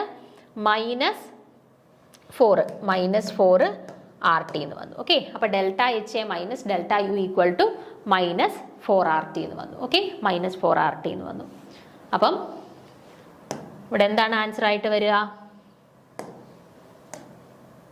Option A, difference between delta H and delta U equal to -4 R T. Option A ആണ് കറക്റ്റ് ആൻസർ ആയിട്ട് വരുന്നത് കേട്ടോ. ചോദ്യം കാണുമ്പോഴത്തേനും നമുക്ക് ഭയങ്കര കൺഫ്യൂസിംഗ് ആയിട്ട് തോന്നാം. ഡെൽറ്റ എച്ചിന്റെ ഡെൽറ്റ യുവിന്റെ ഡിഫറൻസ് ആണല്ലോ ചോദിച്ചിരിക്കുന്നത്, ക്വസ്റ്റ്യനകത്ത് വേറെ ഒന്നും തന്നിട്ടില്ലല്ലോ, പിന്നെ നമ്മൾ എങ്ങനെ കണ്ടുപിടിക്കും? ഇവിടുന്ന് 4 ആർ ടി 3 ആർ ടി, ഇവർക്ക് ഈ 4ഉം 3ഉം 6ഉം ഒക്കെ എവിടെ നിന്ന് കിട്ടിയെന്നൊക്കെ നമുക്ക് വിചാരിക്കാം. അപ്പം എന്ത് ചെയ്താൽ മതി? ഡെൽറ്റ എച്ചിന്റെ ഡെൽറ്റ യുവിന്റെയും കൂടെ ഡിഫറൻസ് ആണ് ചോദിച്ചിരിക്കുന്നത്. അപ്പോൾ ആദ്യമേ ചിന്തിക്കേണ്ടത് എന്താണ്? ഡെൽറ്റ എച്ച് മൈനസ് ഡെൽറ്റ യുമായിട്ട് റിലേറ്റ് ചെയ്ത് ഏതൊക്കെ ഇക്വേഷൻ നമ്മൾ പഠിച്ചിട്ടുണ്ട്, പിന്നെ ആ ഇക്വേഷൻസിനെ റീഅറേഞ്ച് ചെയ്യാൻ നോക്കി. ഇവിടെ ഹെപ്റ്റെയിന്റെ കമ്പഷൻ മാത്രമേ ക്വസ്റ്റ്യനിൽ തന്നിട്ടുള്ളൂ. ഹെപ്റ്റെയിന്റെ ഫോർമുല നിങ്ങൾക്കറിയാം, കമ്പഷൻ ആകുമ്പോൾ ഓക്സിജനുമായിട്ടാണ് റിയാക്ട് ചെയ്യുന്നത്. ദെൻ ആ റിയാക്ഷൻ എഴുതിയിട്ട് അതിനെ ബാലൻസ് ചെയ്തിട്ട് വേണം ബാക്കി പ്രോബ്ലം ചെയ്യാൻ എന്നുള്ളത് ഓർത്തിരിക്കുക കേട്ടോ. അപ്പോൾ ഓക്കെ ആണല്ലോ, ഓപ്ഷൻ എ ആണ് കറക്റ്റ് ആയിട്ടുള്ള ആൻസർ ആയിട്ട് വരുന്നത്. ഓക്കെ, പിന്നെ 8ാമത്തെ ചോദ്യം നോക്കാം. Which one of the following is an example of a thermosetting polymer? Thermosetting പോളിമറിന്റെ എക്സാമ്പിൾ ആണ് ചോദിച്ചിട്ടുള്ളത്. നിയോപ്രീൻ ആണോ, ബ്യൂണ എൻ ആണോ, നൈലോൺ 66 ആണോ, ബാക്ലൈറ്റ് ആണോ എന്നാണ് ചോദിച്ചിട്ടുള്ളത് കേട്ടോ. പോളിമേഴ്സ് അത്യാവശ്യം ഇമ്പോർട്ടൻ്റ് ആണ്, എല്ലാ പ്രാവശ്യം ക്വസ്റ്റ്യൻസ് വരുന്ന ഒരു ഏരിയയാണ് പോളിമേഴ്സ്. നമുക്ക് സെറ്റ് ഒരു എക്സാം ലെവലിൽ നിൽക്കുമ്പോഴത്തേന് പോളിമേഴ്സുമായിട്ട് റിലേറ്റ് ചെയ്തിട്ട് ഭയങ്കര കോംപ്ലിക്കേറ്റഡ് ആയിട്ടുള്ള കാര്യങ്ങളൊന്നും ആവശ്യമില്ല. നിങ്ങൾക്ക് ജസ്റ്റ് ഓരോ പോളിമേഴ്സും അതിൻ്റെ കറസ്പോണ്ടിങ് ആയിട്ടുള്ള മോണോമേഴ്സ് ഒക്കെ നോക്കി വെച്ചേക്കുക. ദെൻ ടൈപ്സ് ഓഫ് പോളിമേഴ്സ്, അതുപോലെ അഡിഷൻ പോളിമറൈസേഷൻ, കണ്ടൻസേഷൻ പോളിമറൈസേഷൻ, ഈ പ്ലാസ്റ്റിക്സ് ആൻഡ് തെർമോസെറ്റിംഗ് പ്ലാസ്റ്റിക്സ്, അങ്ങനെ കുറച്ച് നമുക്ക് ബേസിക് ആയിട്ട് സാധാരണ ക്വസ്റ്റ്യൻസ് വരുന്ന കുറച്ച് ഏരിയാസ് ഉണ്ടല്ലോ. ആ ഒരു ഏരിയാസ് മാത്രം ഒന്ന് പോളിമർ കെമിസ്ട്രിയിൽ നിങ്ങൾ ഹൈലൈറ്റ് ചെയ്തൊന്ന് നോക്കി വെച്ചിരുന്നാൽ മതി. സെറ്റിന്റെ എക്സാം പ്രീവിയസ് ക്വസ്റ്റ്യൻ പേപ്പേഴ്സ് നിങ്ങൾക്ക് നോക്കിയാലും മനസ്സിലാവും. ആ ഒരു ഏരിയാസിൽ നിന്ന് മാത്രമാണ് പോളിമേഴ്സിൽ നിന്ന് സാധാരണ ക്വസ്റ്റ്യൻസ് കണ്ടുവരുന്നത് കേട്ടോ. അപ്പം വലിയ രീതിയിൽ കോംപ്ലിക്കേറ്റഡ് ആക്കാറില്ല ക്വസ്റ്റ്യൻസ്. ഈ ഒരു ഏരിയയിൽ നിന്ന് നമുക്ക് സിമ്പിളായിട്ട് മാർക്ക് സ്കോർ ചെയ്യാൻ പറ്റുന്നതേ ഉള്ളൂ കേട്ടോ. അപ്പോൾ ജസ്റ്റ് ഒന്ന് വായിച്ചു പോയാൽ മതി. വളരെ സിമ്പിൾ ആയിട്ടുള്ള ഒരു ചോദ്യമാണ്. എന്തിൻ്റെ എക്സാമ്പിളാണ് ചോദിച്ചിരിക്കുന്നത്? തെർമോസെറ്റിംഗ് പോളിമേഴ്സിൻ്റെ എക്സാമ്പിളാണ് ചോദിച്ചിട്ടുള്ളത്. അപ്പോൾ എന്താണ് തെർമോ പ്ലാസ്റ്റിക്സും തെർമോസെറ്റിംഗ് പ്ലാസ്റ്റിക്സും? ഓക്കെ, ആ ഒരു ഡിഫറൻസ് നമുക്കൊന്ന് നോക്കാം. First, thermoplastics. Thermoplastics are the polymers in which the intermolecular force of attraction are in between those of elastomers and fibers. അപ്പോൾ ഇലാസ്റ്റോമേഴ്സിൻ്റെയും ഫൈബേഴ്സിൻ്റെയും ഇടയിൽ എന്താ നമ്മുടെ ഫോഴ്സ് ഓഫ് അട്രാക്ഷൻ വരുന്ന ഒരു കാറ്റഗറി ഓഫ് പോളിമേഴ്സ് ആണ് എന്ത്? നമ്മുടെ ഫോഴ്സ് ഓഫ് അട്രാക്ഷൻ്റെ ബേസിസിൽ പോളിമേഴ്സിനെ 4ആയിട്ട് ക്ലാസിഫൈ ചെയ്തിട്ടുള്ളതാണ് elastomers, fibres, thermoplastics, thermosetting plastics. Okay, അതിൽ ഈ ഇലാസ്റ്റോമേഴ്സിൻ്റെയും ഫൈബേഴ്സിൻ്റെയും ഇന്റർമോളിക്കുലർ ഫോഴ്സസിൻ്റെ ഇടയിൽ വരുന്ന ആളുകളാണ് തെർമോ പ്ലാസ്റ്റിക്സ് എന്ന് പറയുന്നത്, തെർമോപ്ലാസ്റ്റിക് പോളിമേഴ്സ് എന്ന് പറയുന്നത്. They are neither very strong nor very weak and has no cross links between the chains. അവർ അത്രത്തോളം അങ്ങ് സ്ട്രോങ്ങും അല്ല, അത്രത്തോളം അങ്ങ് സോഫ്റ്റും അല്ല, ഒരു ഇൻ ബിറ്റ്വീൻ റേഞ്ചിലാണ് നമ്മുടെ തെർമോസെറ്റിംഗ് പ്ലാസ്റ്റിക്സിൻ്റെ ഒരു സ്ട്രെങ്ത് വരുന്നത്. ഓക്കെ, അപ്പോൾ these are the linear or slightly branched long chain polymer which is capable of softening on heating and hardening on cooling. അപ്പോൾ ഇവർക്ക് എന്തിനുള്ള കേപ്പബിലിറ്റി ഉണ്ട്? നമ്മളിപ്പോൾ ഇവർക്ക് ഇടയിൽ പെർമനൻ്റ് ആയിട്ടുള്ള ഒരു ക്രോസ് ലിങ്കിങ് ഇല്ല. ഓക്കെ, നമ്മളിപ്പോൾ ഹീറ്റ് ചെയ്തു എന്ന് പറഞ്ഞിട്ട് അവർക്കിടയിൽ ഒരു പെർമനൻ്റ് ആയിട്ടുള്ള ഒരു ക്രോസ് ലിങ്കിങ് ഫോം ചെയ്യുന്നില്ല. അതുകൊണ്ട് നമ്മളിപ്പോൾ ഹീറ്റ് ചെയ്യുന്ന സമയത്ത് അവർ ഹാർഡൻ ചെയ്യുകയാണെന്നുണ്ടെങ്കിൽ നമ്മളത് കൂൾ ചെയ്യുന്ന സമയത്ത് അത് വീണ്ടും സോഫ്റ്റൻ ചെയ്യുന്നു. അപ്പോൾ ഹാർഡൻ ചെയ്ത് കഴിഞ്ഞാൽ അത് പെർമനൻ്റ് ആയിട്ട് ഹാർഡൻ ആവുകയല്ല, അത് നമ്മൾ വീണ്ടും എന്താണ് സോഫ്റ്റൻ ചെയ്യാം, ഹാർഡൻ ചെയ്യാം. അത് നമുക്ക് പെർമനൻ്റ് ആയിട്ടുള്ള ഒരു ചേഞ്ച് അല്ല നടക്കുന്നത്. നമുക്ക് റിപ്പീറ്റഡ്ലി ഹാർഡൻ ചെയ്യാൻ പറ്റും, അതുപോലെ സോഫ്റ്റൻ ചെയ്യാനും പറ്റും കേട്ടോ. അപ്പോൾ അതുകൊണ്ടാണ് ഒരു പെർമനൻ്റ് ആയിട്ടുള്ള ഒരു ക്രോസ് ലിങ്കിങ് തെർമോ പ്ലാസ്റ്റിക് പോളിമേഴ്സിന്റെ ഇടയിൽ ഫോം ചെയ്യുന്നില്ല കേട്ടോ. അപ്പോൾ എക്സാമ്പിൾസ് നോക്കിക്കേ, പോളിത്തീൻ ഉണ്ട്, പോളിസ്റ്റൈറീൻ ഉണ്ട്, പോളിവിനൈൽ ക്ലോറൈഡ് ഉണ്ട്. ഇതെല്ലാം ഏതിൻ്റെ എക്സാമ്പിൾ ആണ്? തെർമോ പ്ലാസ്റ്റിക് പോളിമേഴ്സിന്റെ എക്സാമ്പിൾസ് ആണ് കേട്ടോ. ഇനി രണ്ടാമത്തെ കാറ്റഗറിയാണ് എന്ത്? Thermosetting polymers. Thermosetting polymers ആകുമ്പോഴത്തേന് എന്താണ്? ഇവർക്കിടയിൽ ഒരു പെർമനൻ്റ് ആയിട്ടുള്ള ഒരു ക്രോസ് ലിങ്കിങ് ഉണ്ട്. അതുകൊണ്ട് തന്നെ നമ്മൾ വൺസ് ഇവരെ ഹാർഡൻ ചെയ്ത് കഴിഞ്ഞാൽ നമുക്ക് പിന്നീട് അവരെ റിവേഴ്സ് ചെയ്ത് സോഫ്റ്റൻ ചെയ്യാനായിട്ട് പറ്റത്തില്ല. പെർമനൻ്റ് ആയിട്ട് അത് ഹാർഡൻ ചെയ്യാൻ മാത്രമേ നമുക്ക് പറ്റുള്ളൂ. അങ്ങനെയുള്ളവരെയാണ് തെർമോ സെറ്റിംഗ് പോളിമേഴ്സ് എന്ന് പറയുന്നത്. തെർമോ സെറ്റിംഗ് പോളിമേഴ്സിന്റെ കേസിലുള്ള എക്സാമ്പിൾസ് നോക്കിക്കേ, ബാക്ക്ലൈറ്റ് ഉണ്ട്, യൂറിയ ഫോമാൽഡിഹൈഡ് റെസിൻസ് ഉണ്ട്. ഇതെല്ലാം എന്തിന്റെ എക്സാമ്പിൾസ് ആണ്? തെർമോ സെറ്റിംഗ് പോളിമേഴ്സിന്റെ എക്സാമ്പിൾ ആണ്. അപ്പം തന്നിട്ടുള്ളതിൽ നിയോപ്രീൻ, ബ്യൂണയൻ, നൈലോൺ 66, ബാക്ക്ലൈറ്റ്, ഇതിൽ ഏതാണ് തെർമോസെറ്റിംഗ് പോളിമേഴ്സിൽ വരുന്നത്? Option D, backlight. Okay, option D ആണ് കറക്റ്റ് ആൻസർ ആയിട്ട് വരുന്നത്. നമ്മൾ 9ാമത്തെ ക്വസ്റ്റ്യൻ ആണ് ഇനി ഡിസ്കസ് ചെയ്യാനായിട്ടുള്ളത്. അപ്പോൾ ചോദ്യം നോക്കുക, ഐഡന്റിഫൈ ദ ട്രൂ സ്റ്റേറ്റ്മെന്റ്. ഇപ്പോൾ ഇവിടെ 4 സ്റ്റേറ്റ്മെന്റ്സ് തന്നിട്ടുണ്ട്. ഇതിൽ ഏതൊക്കെ സ്റ്റേറ്റ്മെന്റ്സ് കറക്റ്റ് ആണ് എന്നാണ് ചോദിച്ചിട്ടുള്ളത്. ഒന്നാമത്തെ സ്റ്റേറ്റ്മെന്റ് നോക്കുക, LuOH thrice is the least basic among the hydroxides of the lanthanides. രണ്ടാമത്തെ സ്റ്റേറ്റ്മെന്റ് നോക്കുക, EU2+ is a good reducing agent in solution. And option third സ്റ്റേറ്റ്മെന്റിൽ പറയുന്നത് lanthanides have higher density. And ഫോർത്തിൽ പറയുന്നത് Cerium 4+ can act as a reducing agent in the solutions. ഇതിൽ ശരിയായിട്ടുള്ള സ്റ്റേറ്റ്മെന്റ്സുകൾ തിരഞ്ഞെടുക്കാനായിട്ടാണ് ചോദിച്ചിട്ടുള്ളത് അല്ലേ. അപ്പോൾ ലാന്തനൈറ്റ്സുമായിട്ട് റിലേറ്റ് ചെയ്തിട്ടുള്ള കുറച്ച് സ്റ്റേറ്റ്മെന്റ്സ് ആണ് കൊടുത്തിട്ടുള്ളത്. നമ്മൾ സാധാരണ കേട്ട് പരിചയമുള്ള കുറച്ച് സ്റ്റേറ്റ്മെന്റ്സും കൂടെയാണ് അല്ലേ. അപ്പം നമുക്ക് ജസ്റ്റ് ഇതുമായിട്ട് റിലേറ്റ് ചെയ്തിട്ടുള്ള കുറച്ച് കാര്യങ്ങളൊന്ന് നോക്കാം. നോക്കിക്കേ, ഫസ്റ്റ് പോയിന്റ് നോക്കാം. On moving from left to right in the lanthanoid series, the size of the elements decreases, thereby increasing the polarizing power of the cation, and hence the basicity of the lanthanoid hydroxide decreases. So lutetium hydroxide is the least basic among the hydroxides of the lanthanides. അപ്പോൾ നോക്കിക്കേ, ലാന്തനൈഡ്സിന്റെ കേസിൽ നമ്മൾ left to right move ചെയ്യുന്ന സമയത്ത്, അതായത് ലെന്താനം to lutetium നമ്മൾ move ചെയ്യുന്ന സമയത്ത് സൈസ് ഓഫ് ദി എലമെന്റിന് എന്ത് സംഭവിക്കുകയാണ്? ലെഫ്റ്റ് ടു റൈറ്റ് പോവുകയാണ്. പീരീഡിൽ ലെഫ്റ്റ് ടു റൈറ്റ് പോകുമ്പോഴത്തേന് നമുക്കറിയാം സൈസ് എന്ത് ചെയ്തുകൊണ്ടിരിക്കുകയാണ്? ഡിക്രീസ് ചെയ്തുകൊണ്ടിരിക്കുകയാണ് അല്ലേ. And decreases, thereby increasing the polarizing power of the cation. അപ്പോൾ ഇവരുടെ സൈസ് കുറയുന്നു, അതിനനുസരിച്ചിട്ട് ഇവരുടെ പോളറൈസിങ് പവർ എന്ത് ചെയ്തുകൊണ്ടിരിക്കുകയാണ്? പോളറൈസിങ് പവർ കൂടിക്കൊണ്ടിരിക്കുകയാണ് അല്ലേ. അങ്ങനെയാണെന്നുണ്ടെങ്കിൽ അപ്പോൾ സൈസ് കുറയുകയും പോളറൈസിങ് പവർ ഇൻക്രീസ് ചെയ്യുകയാണെന്നുണ്ടെങ്കിൽ അവരുടെ ബേസിക് ക്യാരക്ടറിന് എന്ത് സംഭവിക്കും? ജനറലി പോളറൈസിങ് പവർ ഇൻക്രീസ് ചെയ്യുമ്പോഴത്തേന് ജനറലി അവരുടെ ബേസിസിറ്റി ഇൻക്രീസ് ചെയ്യുകയാണ് ചെയ്യുന്നത് അല്ലേ. അങ്ങനെ നോക്കുകയാണ്, ബേസിസിറ്റി ഡിക്രീസ് ചെയ്യുകയാണ് ചെയ്യുന്നത് ലാന്തനം ഹൈഡ്രോക്സൈഡ്സിന്റെ കേസിൽ അല്ലെ. ലാന്തനൈഡ് ഹൈഡ്രോക്സൈഡ്സിന്റെ കേസിൽ ജനറലി അവരുടെ സൈസ് കുറയുകയും അവരുടെ പോളറൈസിങ് പവർ ഇൻക്രീസ് ചെയ്യുകയും ചെയ്യുന്നതിനനുസരിച്ചിട്ട് ലാന്തനം ഹൈഡ്രോക്സൈഡ്സിന്റെ അവരുടെ ബേസിസിറ്റി ജനറലി ഡിക്രീസ് ചെയ്ത് വരികയാണ് ചെയ്യുന്നത്. ഓക്കെ, ലെഫ്റ്റ് ടു റൈറ്റ് പോകുന്നതിനനുസരിച്ച്. അങ്ങനെയാണെന്നുണ്ടെങ്കിൽ ബേസിസിറ്റി ഏറ്റവും കൂടുതൽ ലെന്താനം ഹൈഡ്രോക്സൈഡ്സിനായിരിക്കും. അതുപോലെ തന്നെ ഏറ്റവും ലീസ്റ്റ് ബേസിസിറ്റി ഉള്ളത് ലുട്ടീഷ്യം ഹൈഡ്രോക്സൈഡ് ആയിരിക്കും കേട്ടോ. ലുട്ടീഷ്യം ഹൈഡ്രോക്സൈഡ് ആയിരിക്കും ഏറ്റവും ബേസിസിറ്റി കുറഞ്ഞത്. ഓക്കെ, അപ്പം ലാന്തനൈഡ് സീരീസിൽ അവരുടെ കറസ്പോണ്ടിങ് ഹൈഡ്രോക്സൈഡ്സ് കൺസിഡർ ചെയ്യുകയാണെങ്കിൽ ലുട്ടീഷ്യം ഹൈഡ്രോക്സൈഡ് ആണ് ഏറ്റവും ലീസ്റ്റ് ബേസിക് ആയിട്ടുള്ളത്. ഒന്നാമത്തെ സ്റ്റേറ്റ്മെന്റ് നോക്കിക്കേ, lutetium hydroxide is the least basic among the hydroxides of lanthanoids. അപ്പോൾ ഒന്നാമത്തെ സ്റ്റേറ്റ്മെന്റ് കറക്റ്റ് ആണ് എന്ന് മനസ്സിലായി. ഇനി രണ്ടാമത്തെ സ്റ്റേറ്റ്മെന്റ് നോക്കിക്കേ, the electronic configuration of EU2+ is 4f76s2. On oxidation, the evolution of the electrons takes place. Hence, after the removal of 2 electrons, it achieves the stable half-filled electronic configuration, acting as a strong reducing agent. അപ്പോൾ EU2+, യൂറോപ്യത്തിൻ്റെ കേസിൽ +2 oxidation സ്റ്റേറ്റിൽ അവരുടെ configuration എങ്ങനെയാണ് വരിക? 4f5 6s0 എന്നാണ് വരുന്നത്. അതായത് അവരുടെ കോൺഫിഗറേഷൻ എന്ന് പറഞ്ഞാൽ എക്സാക്ട്ലി ഹാഫ് ഫിൽഡ് കോൺഫിഗറേഷനിലോട്ട് മാറും. Okay, exactly half filled configuration attain ചെയ്യുന്നത് വഴി അവർ ഒരു സ്റ്റേബിൾ കോൺഫിഗറേഷനിലോട്ട് എത്തുന്നു. And they act as A strong reducing agent. അതുപോലെ തന്നെ ഒരു സ്ട്രോങ് റെഡ്യൂസിങ് ഏജന്റ് ആയിട്ട് ആക്ട് ചെയ്യാനായിട്ട് കേപ്പബിലിറ്റി ഉള്ളവരാണ് ആര്? EU2+ എന്ന് പറയുന്നത് അല്ലേ. ഓക്കെ, അപ്പോൾ സ്ട്രോങ് റെഡ്യൂസിങ് ഏജന്റ് ആയിട്ട് ആക്ട് ചെയ്യുന്നു ആരാ?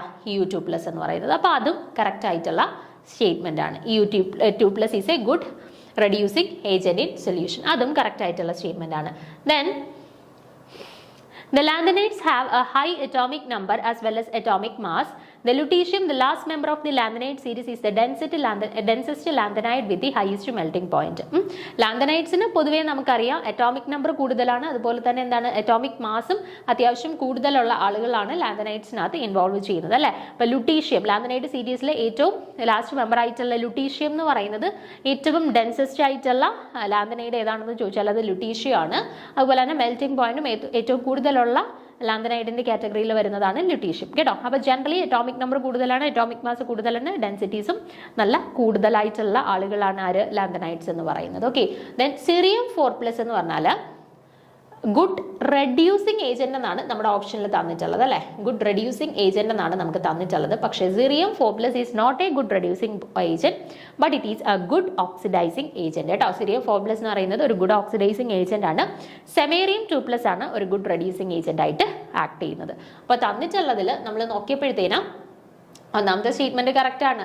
കാരണം ലെഫ്റ്റ് ടു റൈറ്റ് പോകുന്നതിനനുസരിച്ചിട്ട് ലാന്തനൈഡ് ഹൈഡ്രോക്സൈഡ്സിന്റെ ബേസിസിറ്റി എന്ത് ചെയ്തുകൊണ്ടിരിക്കുകയാണ്, ഡിക്രീസ് ചെയ്തുകൊണ്ടിരിക്കുകയാണ്. അപ്പോൾ ലുട്ടീഷ്യം ഹൈഡ്രോക്സൈഡിനായിരിക്കും ഏറ്റവും ലീസ്റ്റ് ബേസിക് ആയിട്ടുള്ളത്. അത് കറക്റ്റ് സ്റ്റേറ്റ്മെന്റ് ആണ്. രണ്ടാമത്തെ നോക്കിയപ്പോഴത്തേന് യൂറോപ്പിയം 2+ എന്ന് പറയുന്നത് ഗുഡ് റെഡ്യൂസിങ് ഏജന്റ് ആയിട്ട് നമ്മൾ കണ്ടു. യൂറോപ്പിയം 2+ എന്ന് പറയുന്ന ഒരു സ്റ്റേബിൾ കോൺഫിഗറേഷൻ ആണ് അറ്റൈൻ ചെയ്യുന്നത്, അതുപോലെ തന്നെ ഒരു റെഡ്യൂസിങ് പ്രോപ്പർട്ടി കാണിക്കുകയും ചെയ്യുന്നുണ്ട്. അപ്പോൾ അതും കറക്റ്റ് ആയിട്ടുള്ള സ്റ്റേറ്റ്മെന്റ് ആണ്.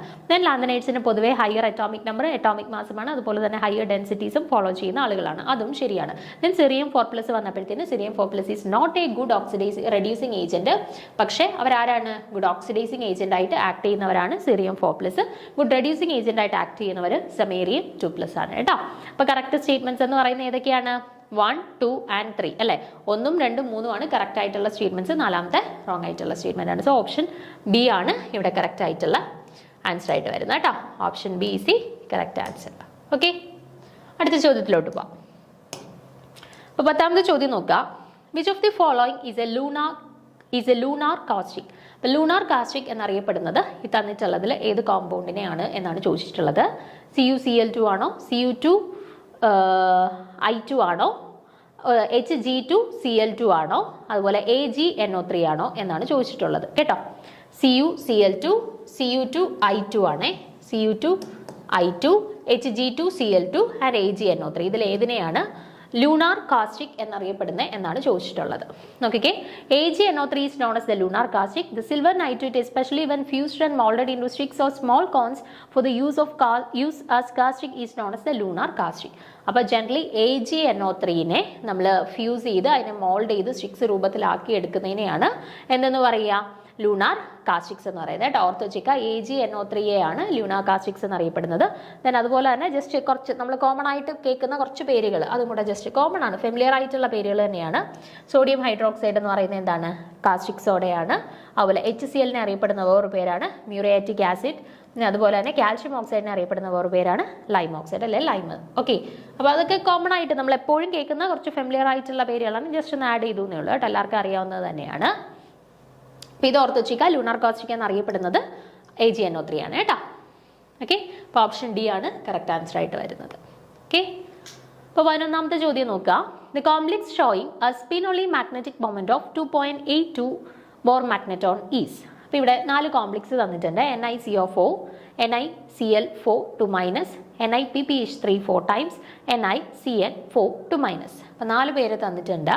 അപ്പോൾ ഇതിൽ സ്പിന്നൊള്ളി മാഗ്നറ്റിക് മൊമെന്റ് 2.82 വരുന്നത് ആർക്കാണ് എന്നാണ് ചോദിച്ചിട്ടുള്ളത്. ഓക്കെ, സ്പിന്നൊള്ളി മാഗ്നറ്റിക് മൊമെന്റ് 2.82 വരുന്നത് ആർക്കാണ് എന്നാണ് ചോദിച്ചിരിക്കുന്നത്. തന്നിട്ടുള്ള 4 ഓപ്ഷൻസും നിക്കലിന്റെ കോംപ്ലക്സസ് തന്നെയാണ്. ആദ്യത്തെ കേസിൽ നിക്കൽ 0 ഓക്സിഡേഷൻ സ്റ്റേറ്റിലാണ്, രണ്ടാമത്തെ കേസിൽ +2 ഓക്സിഡേഷൻ സ്റ്റേറ്റിൽ, ദെൻ അടുത്തതിൽ 0 ഓക്സിഡേഷൻ സ്റ്റേറ്റ്, ദെൻ ഫൈനലിൽ +2 ഓക്സിഡേഷൻ സ്റ്റേറ്റ്. ഓക്കെ, ദെൻ കൂടെ വന്നിട്ടുള്ള ലിഗാൻസിലാണ് വ്യത്യാസം വന്നിട്ടുള്ളത്. CO, Cl, PPH3, CN 4 different ligands ആണ് വന്നിട്ടുള്ളത്. അപ്പോൾ ഇതിൽ ആരുടെ കേസിൽ നമ്മൾ കാൽക്കുലേഷൻ ചെയ്യുന്ന സമയത്താണ് നമുക്ക് 2.82 ബോർ മാഗ്നറ്റോൺ എന്ന് പറയുന്ന വാല്യൂവിൽ സ്പിന്നോളി മാഗ്നറ്റിക് മൊമെന്റ് കിട്ടുന്നത് എന്നാണ് ചോദിച്ചിട്ടുള്ളത്. ഓക്കെ, അപ്പോൾ നമുക്ക് നോക്കാം. ഇവിടെ NiCl4 2- കേസ് എടുത്താൽ നിക്കലിൻ +2 ഓക്സിഡേഷൻ സ്റ്റേറ്റിലാണ് എക്സിസ്റ്റ് ചെയ്യുന്നത് അല്ലേ? നിക്കലിൻ +2 ഓക്സിഡേഷൻ സ്റ്റേറ്റ്. അപ്പോൾ നിക്കലിൻ്റെ കോൺഫിഗറേഷൻ 3d8 എന്നാണ്. പക്ഷേ ഇവിടെ +2 ഓക്സിഡേഷൻ സ്റ്റേറ്റ് ആയതുകൊണ്ട് 3d8 എന്ന് വരും അല്ലേ? അപ്പോൾ നമ്മൾ ഇവിടെ 3d4s4p ഇലക്ട്രോൺസിനെ നമ്മൾ ഫില്ല് ചെയ്യുന്ന സമയത്ത്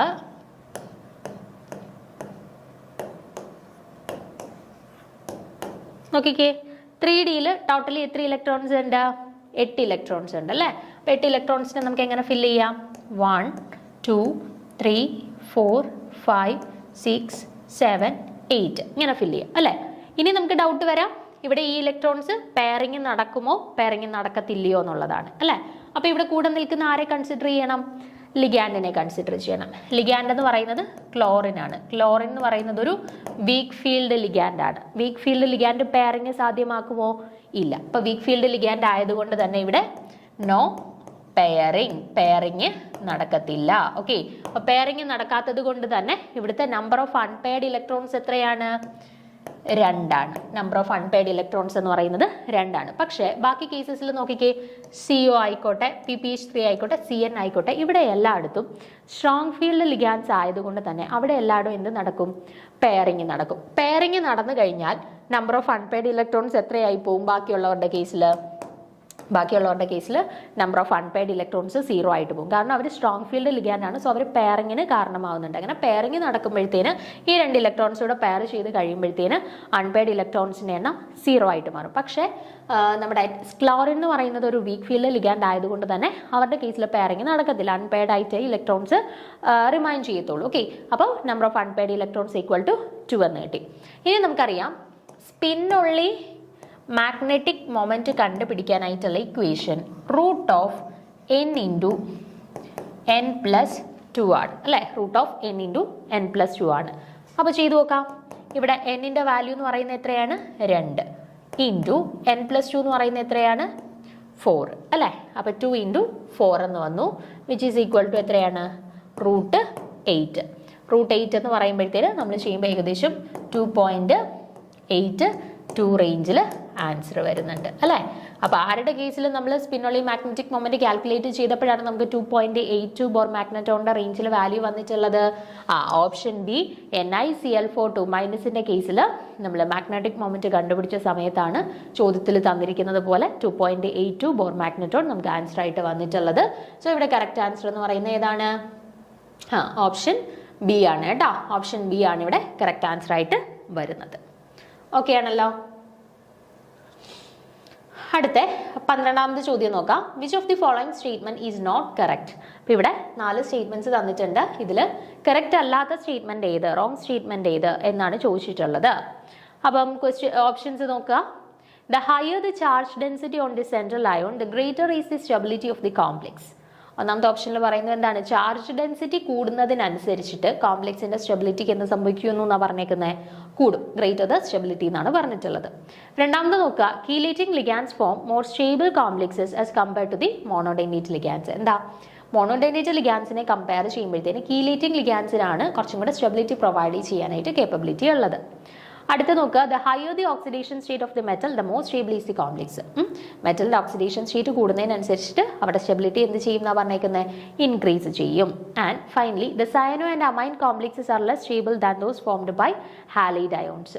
ഹാലൈഡ് അയോൺസ് വെച്ചിട്ട് ഫോം ചെയ്യുന്ന കോംപ്ലെക്സസിനെക്കാട്ടിൽ ലെസ് സ്റ്റേബിൾ ആണ് സയനോ ലിഗാൻസോ അമൈൻ അല്ലെങ്കിൽ സയനോ അമൈൻ കോംപ്ലെക്സസ് ഒക്കെ ജനറലി ഹാലൈഡ് അയൺ വെച്ചിട്ട് ഫോം ചെയ്യുന്ന കോംപ്ലെക്സസിനെക്കാട്ടിൽ ലെസ് സ്റ്റേബിൾ ആണ് എന്നാണ് പറയുന്നത്. ഓക്കെ, അപ്പോൾ നമുക്ക് നോക്കാം ഇതിൽ ഏതൊക്കെയാണ് കറക്റ്റ് ആയിട്ട് വരുന്ന സ്റ്റേറ്റ്മെന്റ്സ് എന്ന്. ഓക്കെ, നോക്കി.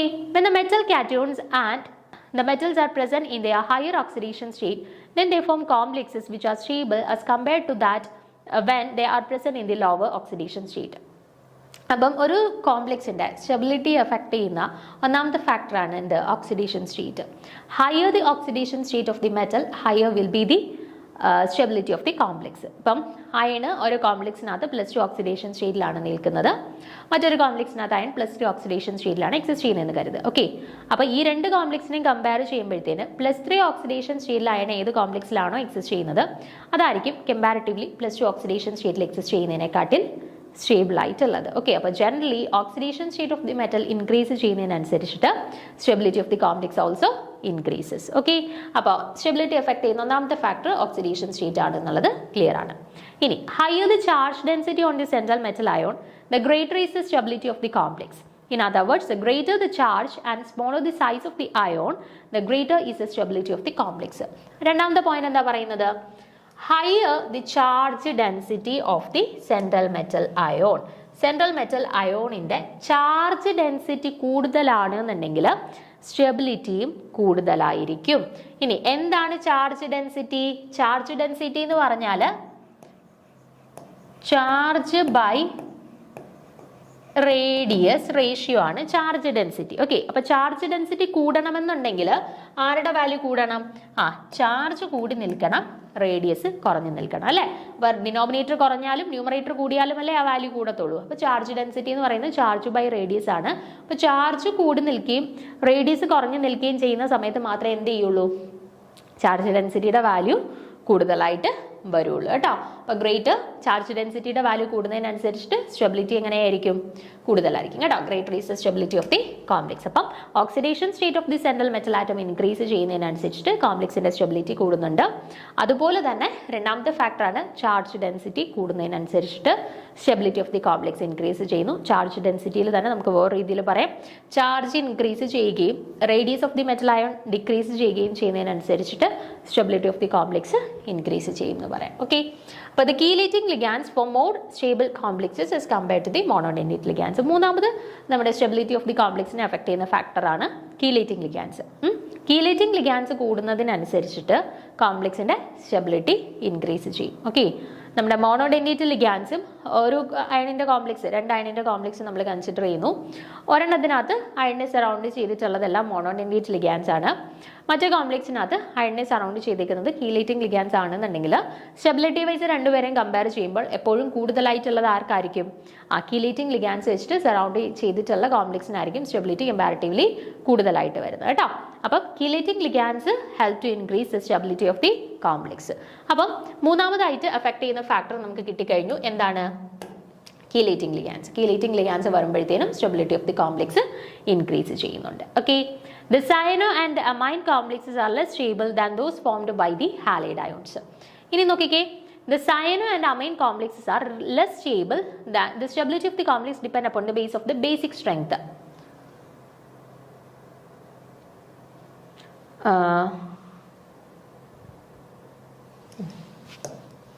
ഈ സ്റ്റേറ്റ്മെന്റ് നോക്കുക, ഈ സ്റ്റേറ്റ്മെന്റ് എവിടെ നിന്ന് കളഞ്ഞേക്കാം.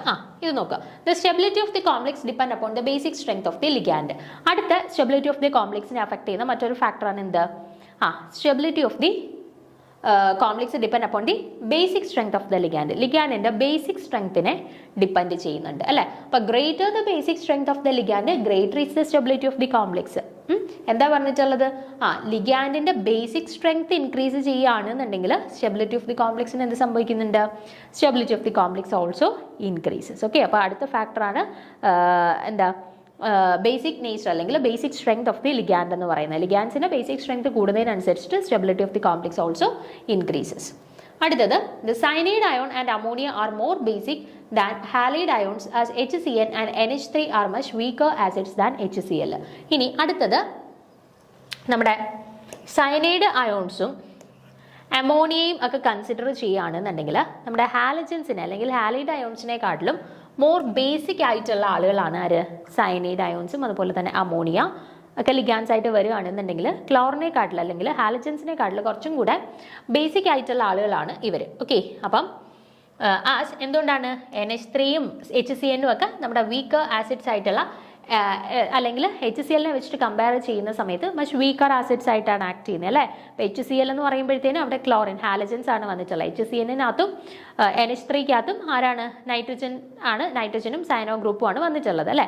അപ്പോൾ അവിടെ നമ്മൾ ഈ ക്ലോറിൻ വെച്ച് സബ്സ്റ്റിറ്റ്യൂട്ട് ചെയ്തതിനെക്കാട്ടിൽ ആസിഡിറ്റി കുറവാണ് NH3യുടെ കേസിലും അതുപോലെ HClന്റെ കേസിലും. സോ അവർക്ക് ബേസിക് നേച്ചറാണ് കൂടുതൽ എന്ന് പറയാം അല്ലേ. അപ്പോൾ അതാണ് പറഞ്ഞിട്ടുള്ളത് cyano and amine complexes are far more stable than those formed from the halide ions. നമ്മൾ പറഞ്ഞു ഇപ്പോൾ ബേസിക് നേച്ചർ കൂടുതലാണ് എന്നുണ്ടെങ്കിൽ, ഓക്കെ, ബേസിക് നേച്ചർ കൂടുതലാണ് എന്നുണ്ടെങ്കിൽ, ലിഗാൻസിന്റെ ബേസിക് നേച്ചർ കൂടുതലാണ് എന്നുണ്ടെങ്കിൽ stability of the complex will be higher. കോംപ്ലക്സിന്റെ സ്റ്റെബിലിറ്റി കൂടുതലായിരിക്കും. ഓക്കെ, അപ്പോൾ ഇവിടെ നമ്മൾ സയനോ ഗ്രൂപ്പിനെയും അമോണിയയെയും ക്ലോറിനെയും വെച്ചിട്ട് കമ്പയർ ചെയ്യുന്ന സമയത്ത് ക്ലോറിനാണ് കമ്പാരിറ്റീവ്ലി ബേസിസിറ്റി ഏറ്റവും കുറവ്. സോ ക്ലോറിൻ വരുന്നിടത്തായിരിക്കും സ്റ്റെബിലിറ്റി കമ്പാരിറ്റീവ്ലി ഏറ്റവും കുറവ്. പക്ഷേ സയനോ ഗ്രൂപ്പ് ആയിക്കോട്ടെ, അമീൻസ് ആയിക്കോട്ടെ, അവരുടെ കേസിൽ എന്താണ്, അവരുടെ കേസിൽ സ്റ്റെബിലിറ്റി കൂടുതലായിരിക്കും. കാരണം എന്താണ്, അവരുടെ ബേസിസിറ്റി കൂടുതലാണ് കേട്ടോ.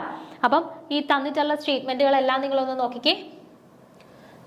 Higher the charge density of the central metal ion greater is the stability of the complex. Correct ആണോ?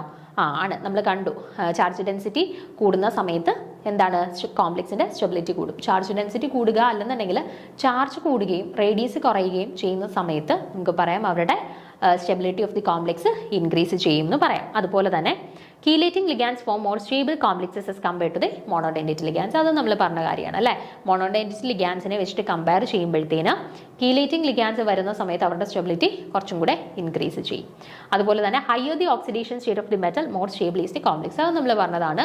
ഓക്സിഡേഷൻ സ്റ്റേറ്റ് കൂടുന്നതിനനുസരിച്ചിട്ട് എന്ത് സംഭവിക്കും, stability of the complex also increases. അതും അപ്പോൾ കറക്റ്റ് ആയിട്ടുള്ള സ്റ്റേറ്റ്മെന്റ് ആണ്. അപ്പോൾ റോങ് ആയിട്ടുള്ള സ്റ്റേറ്റ്മെന്റ് ഏതാണ്, the cyano and amine complexes are less stable than those formed by the halide ions. ആണോ? അല്ല. എന്താണ്, സയനോ ആൻഡ് അമൈൻ കോംപ്ലക്സസ് ആണ് മോർ സ്റ്റേബിൾ ആയിട്ട് വരുന്നത്. മോർ സ്റ്റേബിൾ, അതാണ് കറക്റ്റ് ആയിട്ടുള്ള സ്റ്റേറ്റ്മെന്റ്. എന്തുകൊണ്ടാണ് മോർ സ്റ്റേബിൾ ആവുന്നത്?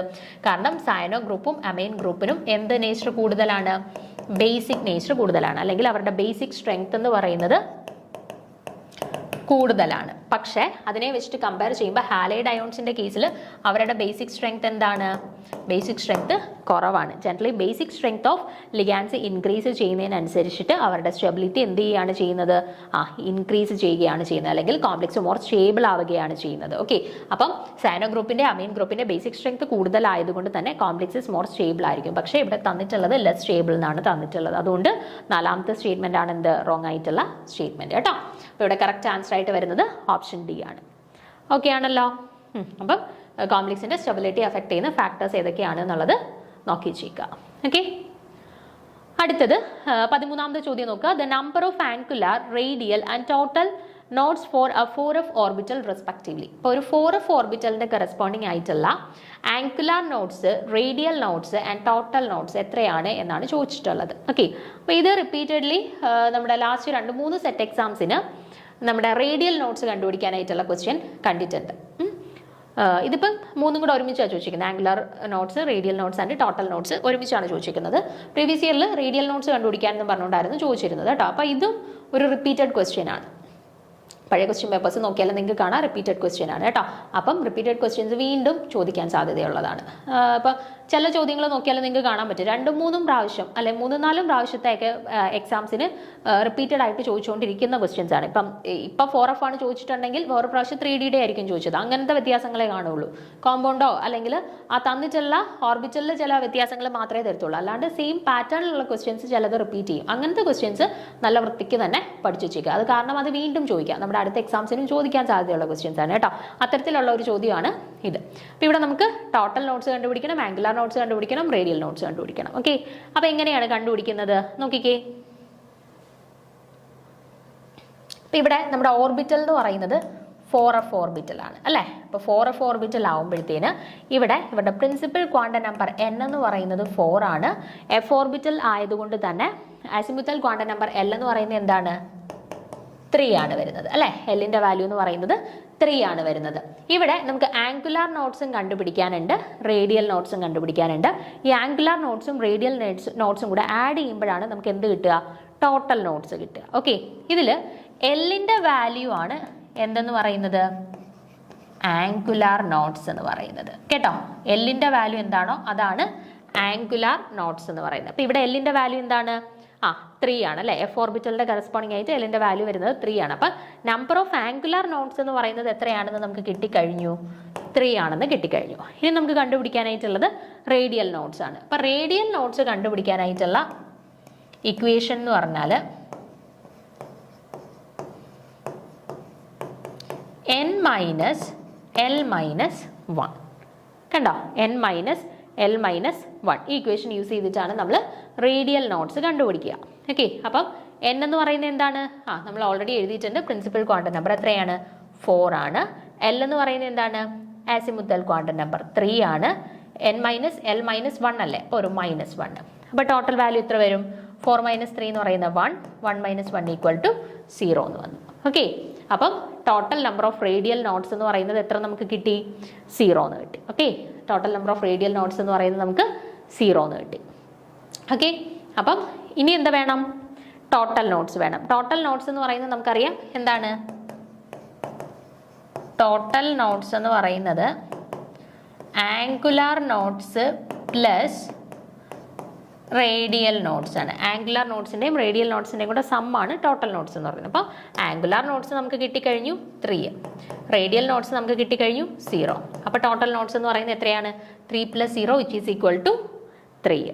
ഓക്കെ, അപ്പം കറക്റ്റ് ആയിട്ടുള്ള ഓപ്ഷൻ ഏതാണ്? നമുക്ക് കിട്ടിയിട്ടുള്ള ആംഗുലാർ നോട്ട്സ് 3, അതുപോലെ തന്നെ radial nodes 0 and total nodes 3. അതായത് ഓപ്ഷൻ ബി ആണ് കറക്റ്റ് ആയിട്ടുള്ള ആൻസർ കേട്ടോ. അപ്പം ഇത് സ്കിപ്പ് ചെയ്യരുത്. വളരെ സിമ്പിളായിട്ട് നമുക്ക് ഷുവർ ആയിട്ട് മാർക്ക് സ്കോർ ചെയ്യാൻ പറ്റുന്ന ഒരു ക്വസ്റ്റ്യൻ ആണ് ആംഗുലാർ നോട്ട്സ്. ചിലപ്പോൾ ആംഗുലാർ നോട്ട്സ് ആയിരിക്കും ചില എക്സാംസിന് ചോദിക്കുക, ചിലയിടത്ത് റേഡിയൽ നോട്ട്സ് ആയിരിക്കും ചോദിക്കുക. അത് നമ്മുടെ ക്വസ്റ്റ്യൻസ് അനുസരിച്ചിട്ട് മാറി മാറി വരാം കേട്ടോ. അപ്പോൾ എന്തായാലും റിപ്പീറ്റഡ്ലി ചോദിക്കുന്ന ഒരു ക്വസ്റ്റ്യൻ ആണ്. അതുകൊണ്ട് തന്നെ സ്കിപ്പ് ചെയ്യാണ്ട് നോക്കേണ്ട ഒരു പോർഷനും കൂടിയാണ് കേട്ടോ. അപ്പം നമ്മൾ 14ാമത്തെ ചോദ്യമാണ് ഇനി നമുക്ക് ഡിസ്കസ് ചെയ്യാനായിട്ടുള്ളത്. അപ്പോൾ ക്വസ്റ്റ്യൻ നോക്കുക. The multiplication operation C3 × C3² gives. Okay, അപ്പോൾ ഇവിടെ നമ്മുടെ മൾട്ടിപ്ലിക്കേഷൻ ഓപ്പറേഷൻസ് ആണ്. നമുക്ക് ഇതുപോലെ ക്വസ്റ്റ്യൻസ് വരാം. σ × C2², σ3 അല്ലെങ്കിൽ σ² × C32 അങ്ങനെയൊക്കെ പറഞ്ഞിട്ട് ക്വസ്റ്റ്യൻസ് വരാം.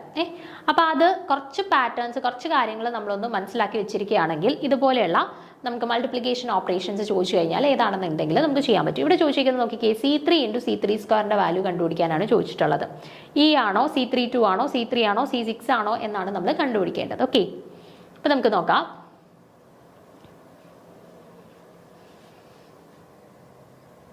അപ്പം സിമിട്രി, ഓരോ സിമിട്രി ഓപ്പറേഷൻസുമായിട്ട് റിലേറ്റ് ചെയ്ത് വരുന്ന കുറച്ച് ഓപ്പറേഷൻസ് നമുക്കൊന്ന് കാണാതെ പഠിച്ചു വെച്ചേക്കേണ്ടതായിട്ടുണ്ട്. അപ്പോൾ ഓരോന്നായിട്ട് നോക്കാം. നമ്മുടെ സിമിട്രി പ്ലെയിൻ അല്ലെങ്കിൽ റിഫ്ലക്ഷൻ സിഗ്മയുമായിട്ട് റിലേറ്റ് ചെയ്ത് വരുന്ന ഓപ്പറേഷൻ നിങ്ങൾ ഓർത്ത് വെച്ചേക്കേണ്ട കാര്യം, σn എന്ന് പറയുന്നത് ഇയും ആവാം, അതുപോലെ σn എന്ന് പറയുന്നത് സിഗ്മയും ആവാം. അതായത് σ⁻1, σ⁻2, σ⁻3, σ⁻4 എന്നൊക്കെ വരുമ്പോഴത്തേന് σ⁻n വാല്യൂ ഇ ആവാം, അതുപോലെ തന്നെ σ⁻n വാല്യൂ സിഗ്മ തന്നെയാവാം. ഓക്കെ, അതിനി കണ്ടീഷൻ എന്ന് പറയുന്നത് n എന്ന് പറയുന്നത് ഈവൻ ആണ് എന്നുണ്ടെങ്കിൽ, അതായത് n വാല്യൂ 2, 4, 6, 8 എക്സെട്ര ആണ് എന്നുണ്ടെങ്കിൽ σ⁻n വാല്യൂ എന്താണ്? ഇ ആണ്. ഇനി ഓഡ് ആണ് എന്നുണ്ടെങ്കിൽ, അതായത് σ⁻n എന്ന് പറയുന്നത് 1, 3, 5, 7 എക്സെട്ര ആണ് എന്നുണ്ടെങ്കിൽ σ⁻n എന്ന് പറയുന്നത് സിഗ്മയാണ്. അതായത് ഇപ്പം σ² വാല്യൂ എന്താണ്? ഇ ആണ്. എന്നാൽ σ⁻7 വാല്യൂ എന്താണ്? സിഗ്മയാണ്. ഓക്കെ, σ⁻1 വാല്യൂ എന്താണ്? സിഗ്മയാണ്. σ⁻4 വാല്യൂ എന്താണ്? ഇ ആണ്. ഓക്കെ, അതാണ് ഫസ്റ്റ് ഓർത്ത് വെച്ചിരിക്കേണ്ട കാര്യം. സിമിട്രി പ്ലെയിൻ ആൻഡ് റിഫ്ലക്ഷനുമായിട്ട് കറസ്പോണ്ട് ചെയ്ത് σ⁻n എന്ന് പറയുന്നത് ഇയും ആവാം സിഗ്മയും ആവാം. എപ്പോഴാണ് ഇ ആവുന്നത്? n എന്ന് പറയുന്നത് ഈവൻ ആവുമ്പോൾ. n എന്ന് പറയുന്നത് ഓഡ് ആവുമ്പോഴത്തേന് എന്താവും? σ⁻n എന്ന് പറയുന്നത് സിഗ്മയാവും. ഓക്കെ ആണേ. അടുത്തത് ഇൻവേർഷൻ സെൻറ്റർ. ഇൻവേർഷൻ സെൻറ്ററിനകത്ത് ഓർത്ത് വെച്ചിരിക്കേണ്ട കാര്യം, ഇൻവേർഷൻ സെൻറ്ററിനെ നമ്മൾ സ്മോൾ ലെറ്റർ I വെച്ചിട്ടല്ലേ റെപ്രസെൻറ്റ് ചെയ്യുന്നത്. ഈ ഐയുടെയും പ്രത്യേകത i⁻n വാല്യൂ ഇ ആവാം ഐ ആവാം.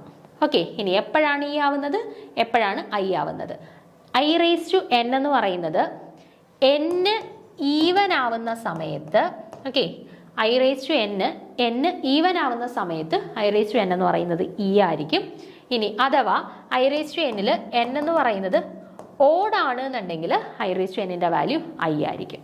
ഓക്കെ, ഓർത്ത് വെച്ചേക്കുക, i⁻n വാല്യൂ ഇ ആവുന്നത് n = ഈവൻ ആവുമ്പോഴും i⁻n വാല്യൂ ഐ ആവുന്നത് n = ഓഡ് ആവുമ്പോഴുമാണ്. ഓക്കെ, അടുത്തത് പ്രോപ്പർ ആക്സിസ് അല്ലെങ്കിൽ proper rotation. Proper axis or proper റൊട്ടേഷനുമായിട്ട് റിലേറ്റ് ചെയ്തിട്ടുള്ള കാര്യമാണ്.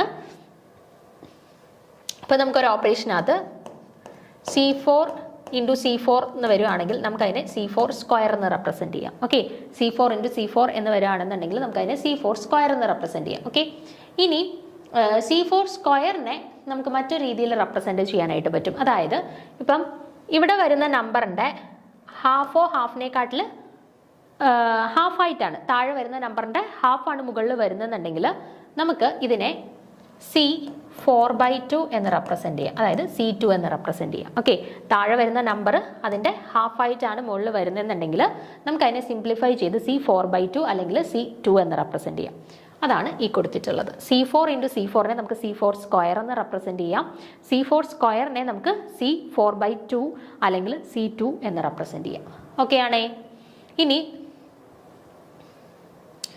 CNK ഇൻറ്റു CN-K എന്ന് പറയുന്നത് E ആയിരിക്കും, എപ്പോഴും E ആയിരിക്കും. അതായത് ഇപ്പോൾ എക്സാമ്പിൾ നോക്കിക്കഴിഞ്ഞാൽ C4(2) ഇൻറ്റു C4-2 എന്ന് പറയുന്നത് എപ്പോഴും എന്തായിരിക്കും?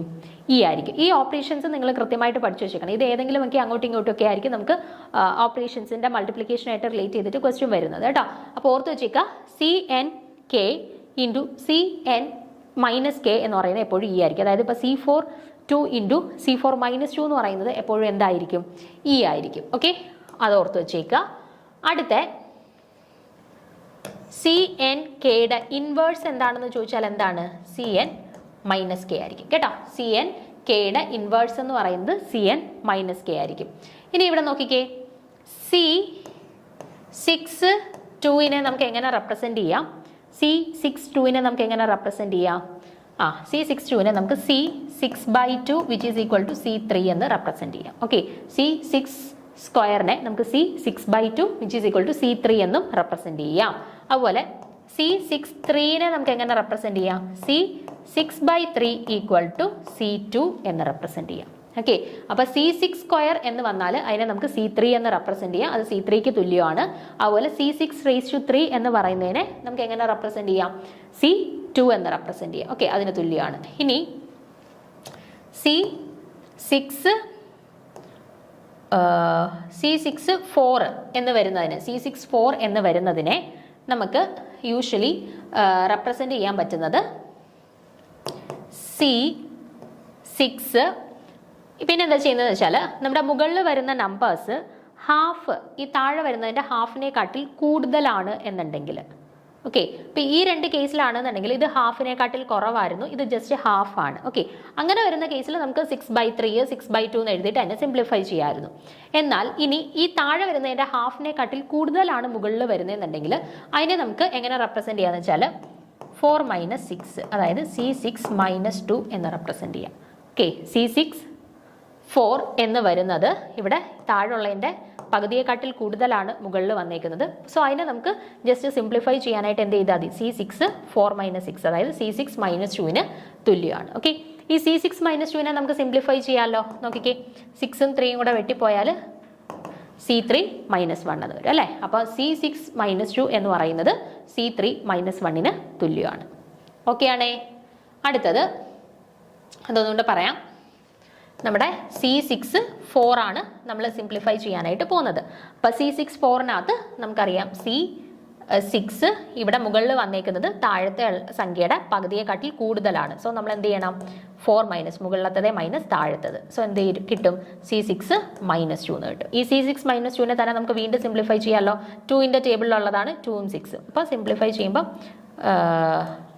C3-1 എന്ന് കിട്ടി കേട്ടോ. C3-1 എന്ന് കിട്ടി. ഇനി അടുത്തത് C6(5)നെ നമുക്ക് എങ്ങനെ റെപ്രസെൻറ്റ് ചെയ്യാം? നേരത്തെ പറഞ്ഞതുപോലെ തന്നെ C6 ഇവിടെ മുകളിൽ വന്നേക്കുന്ന താഴത്തേൻ്റെ പകുതിയെക്കാട്ടിൽ കൂടുതലാണ്. സോ 5-6 എന്ന് റെപ്രസെൻറ്റ് ചെയ്യാം. C6-, അത് സിംപ്ലിഫൈ നിങ്ങൾ ഓർത്തിരിക്കാൻ വേണ്ടിയിട്ടാണ് ഈ പകുതിയെക്കാട്ടിൽ കൂടുതൽ പകുതിയെക്കാട്ടിൽ കുറവാകുമ്പോൾ ഇങ്ങനെ ചെയ്യാം എന്നുള്ളത് പറയുന്നത് കേട്ടോ. നിങ്ങൾക്ക് ഓർത്തിരിക്കാൻ വേണ്ടി പറയുന്നേ ഉള്ളൂ കേട്ടോ. അപ്പോൾ C6(5) എന്ന് പറയുന്നത് C6-1ന് തുല്യമാണ്. അതുപോലെ തന്നെ C6(6) എന്ന് പറയുന്നത് എന്തിന് തുല്യമാണ്? Eക്ക് തുല്യമാണ് അല്ലെ. C4(4) എന്ന് പറയുന്നത് Eക്ക് തുല്യമാണ്. അല്ലെങ്കിൽ C2(2) എന്ന് പറയുന്നത് എന്തിന് തുല്യമാണ്? Eക്ക് തുല്യമാണ്. ഓക്കെ ആണേ? ഇത്രയും നേരം പറഞ്ഞ കാര്യങ്ങൾ ക്ലിയർ ആണല്ലോ? ഇനി അടുത്തത് ഇംപ്രോപ്പർ ആക്സിസ്. ഇംപ്രോപ്പർ ആക്സിസുമായിട്ട് റിലേറ്റ് ചെയ്തിട്ട്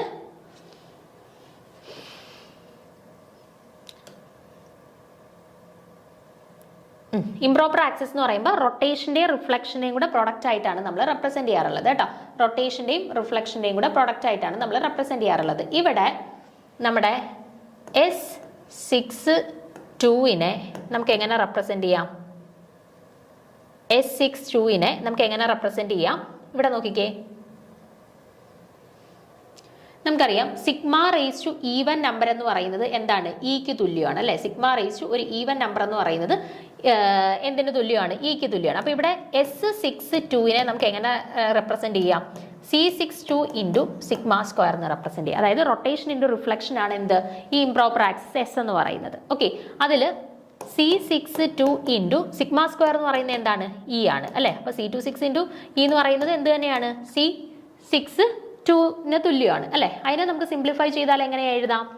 ഇത് ഹാഫിനെക്കാട്ടി കുറവാണ്. So 6/2 which is equal to C3 എന്ന് എഴുതാം. ഓക്കെ, അപ്പം S62 എന്ന് പറയുന്നത് എന്തിന് തുല്യമാണെന്ന് കിട്ടി? C3ക്ക് തുല്യമാണെന്ന് കിട്ടി. ഒന്നും കൂടെ പറയാം, നോക്കിക്കേ. നമ്മൾ എന്തിനെയാണ് സിംപ്ലിഫൈ ചെയ്യാനായിട്ട് പോകുന്നത്? S62നെയാണ് സിംപ്ലിഫൈ ചെയ്യാനായിട്ട് പോകുന്നത്. ഓക്കെ, അപ്പോൾ ഇംപ്രോപ്പർ ആക്സിസ് ആയതുകൊണ്ട് തന്നെ റൊട്ടേഷന്റെ റിഫ്ലക്ഷന്റെയും കൂടെ പ്രൊഡക്റ്റ് ആയിട്ട് നമുക്ക് റെപ്രസെന്റ് ചെയ്യാം. അപ്പോൾ റൊട്ടേഷനെ റെപ്രസെന്റ് ചെയ്യുന്നത് C62 ആൻഡ് റിഫ്ലക്ഷനെ റെപ്രസെന്റ് ചെയ്യുന്നത് സിഗ്മ സ്ക്വയർ. ഇവിടെ പവർ 2 അല്ലേ വന്നിരിക്കുന്നത്, അതുകൊണ്ട് സിഗ്മ സ്ക്വയർ. ഓക്കെ, ഇനി സിഗ്മ റേസ് ടു എന്നിനകത്ത് n എന്ന് പറയുന്നത് ഈവൻ ആയിട്ട് വരുമ്പം അതിന്റെ വാല്യൂ എന്തായിട്ട് മാറും? ഇക്ക് തുല്യമായിട്ട് മാറും അല്ലേ? അപ്പം നമുക്ക് കിട്ടി S6 square equal to C62 into E എന്ന് വന്നു, which is equal to S62 equal to C62 which is equal to C6/2 equal to C3. അപ്പം S62 എന്ന് പറയുന്നത് C3ക്ക് തുല്യമാണ് എന്നുള്ളത് കിട്ടി. ഓക്കെ, അതുപോലെ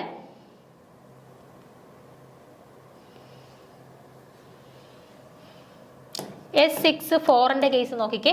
S64ന്റെ കേസിൽ നമുക്ക് എങ്ങനെ എഴുതാം? S64ന്റെ കേസിൽ C64 into sigma raise to 4 എന്ന് എഴുതാം. ഓക്കെ, sigma raise to 4 even number ആയതുകൊണ്ട് തന്നെ അതെന്താവും? ഇക്ക് തുല്യമാവും അല്ലേ? ഇനി ബാക്കി എന്താണ്? C64 into E which is equal to C64 എന്ന് കിട്ടി. C64നെ നമുക്ക് എങ്ങനെ എഴുതാം? C6 4 - 6 which is equal to C6 - 2 എന്ന് എഴുതാം. ഓക്കെ, C6 - 2 എന്നെഴുതാം. ഓക്കെ, ഓക്കെ ആണല്ലോ? അപ്പൊ ഇത്രയും കാര്യങ്ങൾ ഓക്കെ ആണല്ലോ? അപ്പൊ ഇവിടെ നോക്കിക്കേ, എന്താ ചോദ്യം? The multiplication operation of C3 into C3 square ആണ് ചോദിച്ചിരിക്കുന്നത്. C3 ഇൻറ്റു C3 സ്ക്വയർ ചെയ്യുമ്പോൾ എന്ത് കിട്ടും എന്നാണ് ചോദിച്ചിരിക്കുന്നത്. അപ്പൊ ഇവിടെ നോക്കിക്കേ, C3 സ്ക്വയറിനെ നമുക്ക് എങ്ങനെ എഴുതാം? C3 into 2 - 3 which is equal to C3 - 1 എന്ന് എഴുതിക്കൂടെ? അതിന് പ്രശ്നമൊന്നുമില്ലല്ലോ. നമ്മളിപ്പോൾ ഓൾറെഡി പറഞ്ഞ കാര്യമാണ്. C3 സ്ക്വയറിനെ നമുക്ക് C3 റേസ് ടു 2 - 3 അല്ലെങ്കിൽ C3 - 1 എന്ന് എഴുതാം. ഓക്കെ, അപ്പം നമ്മുടെ ക്വസ്റ്റ്യൻ എന്തായിരുന്നു? C3യെ നമുക്ക് C3 എന്ന് എഴുതിക്കൂടെ? അപ്പം C3 ഇൻറ്റു C3 - 1 അതെന്തായിരിക്കും എപ്പോഴും? നമ്മൾ ഓൾറെഡി പറഞ്ഞു Cn raise to k into Cn raise to -k എന്ന് പറഞ്ഞാൽ എപ്പോഴും എന്തായിരിക്കും? ഇക്ക് തുല്യമായിരിക്കും. ഓക്കെ, അപ്പോൾ ഇവിടെ C3 raise to 1 into C3 square എന്ന് വന്നാലും C3 സ്ക്വയറിനെ നമുക്ക് എങ്ങനെ എഴുതാം? C3 - 1 എന്ന് എഴുതാം. സോ നമുക്ക് C3 into C3 - 1 equal to E എന്ന് കിട്ടി. സോ ഇവിടെ കറക്റ്റ് ആൻസർ വരുന്നത് എന്താണ്? ഇ ആണ് കേട്ടോ. ക്ലിയർ ആണല്ലോ? അത് കുറേ എണ്ണം നമ്മൾ പ്രാക്ടീസ് ചെയ്തെങ്കിൽ മാത്രമേ നമുക്ക് ആ ഒരു ഇത് ക്ലിയർ ആയിട്ട് മനസ്സിലാവത്തുള്ളൂ കേട്ടോ. അപ്പോൾ അതൊന്ന് ഓർത്ത് വെച്ചേക്കുക. ഇനി അടുത്ത ക്വസ്റ്റ്യൻ നോക്കുക. സിമ്പിൾ ആയിട്ടുള്ള ഒരു ക്വസ്റ്റ്യൻ ആണ്. സിമ്പിൾ മാത്തമാറ്റിക്സ് മാത്രമേ ഉള്ളൂ. The associative law of combination of a group. Associative ലോയുടെ കറസ്പോണ്ടിങ് ആയിട്ടുള്ള കറക്റ്റ് കോമ്പിനേഷൻ ഏതാണ്? ഓപ്ഷൻ എ നോക്കുക, ABC equal to CBA. Option ബിയിൽ നോക്കുക, AB into C equal to -CBA. Option സിയിൽ AB into C equal to A into B into C. And option ഡിയിൽ പറയുന്നു AB into C equal to -A into BC. ഏതാണ് correct?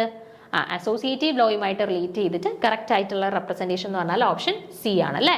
Option C, AB into C equal to A into BC. ഇതാണ് എന്തുമായിട്ട് relate ചെയ്ത്? Associated ലോയുമായിട്ട്. Associated law of group multiplication അല്ലെ generally നമ്മൾ associative law എന്ന് പറയുമ്പോൾ അതിൻ്റെ മാത്തമെറ്റിക്കൽ റെപ്രസെൻറ്റേഷൻ വരുന്നത് ഈ രീതിയിലാണ്. AB into C equal to A into BC. Okay, ഇനി അടുത്ത ചോദ്യം നോക്കുക. നമ്മുടെ ഫോട്ടോ കെമിസ്ട്രി ആയിട്ട് റിലേറ്റ് ചെയ്തിട്ടുള്ള ഒരു ക്വസ്റ്റ്യൻ ആണ്. The phosphorescence involved the transition between. ഇപ്പോൾ ഫോസ്ഫോറസെൻസ് നടക്കുമ്പോഴത്തേന് ട്രാൻസിഷൻസ് നടക്കുന്നത് എവിടെ നിന്ന് എങ്ങോട്ടാണ് എന്നാണ് ചോദിച്ചിട്ടുള്ളത്. സിംഗ്ലറ്റ് ടു സിംഗ്ലറ്റ് ആണോ, ട്രിപ്ലറ്റ് ടു സിംഗ്ലറ്റ് ആണോ, ഡബ്ലറ്റ് ടു സിംഗ്ലറ്റ് ആണോ, സിംഗ്ലറ്റ് ടു ട്രിപ്ലറ്റ് ആണോ എന്നാണ് ചോദിച്ചിരിക്കുന്നത് കേട്ടോ. അപ്പോൾ ഇത് നമ്മുടെ ഫോട്ടോകെമിസ്ട്രിയിൽ തന്നെ ജബ്ലോൺസ്കി ഡയഗ്രവുമായിട്ട് റിലേറ്റ് ചെയ്തിട്ടുള്ള ഒരു ക്വസ്റ്റ്യൻ ആണ്.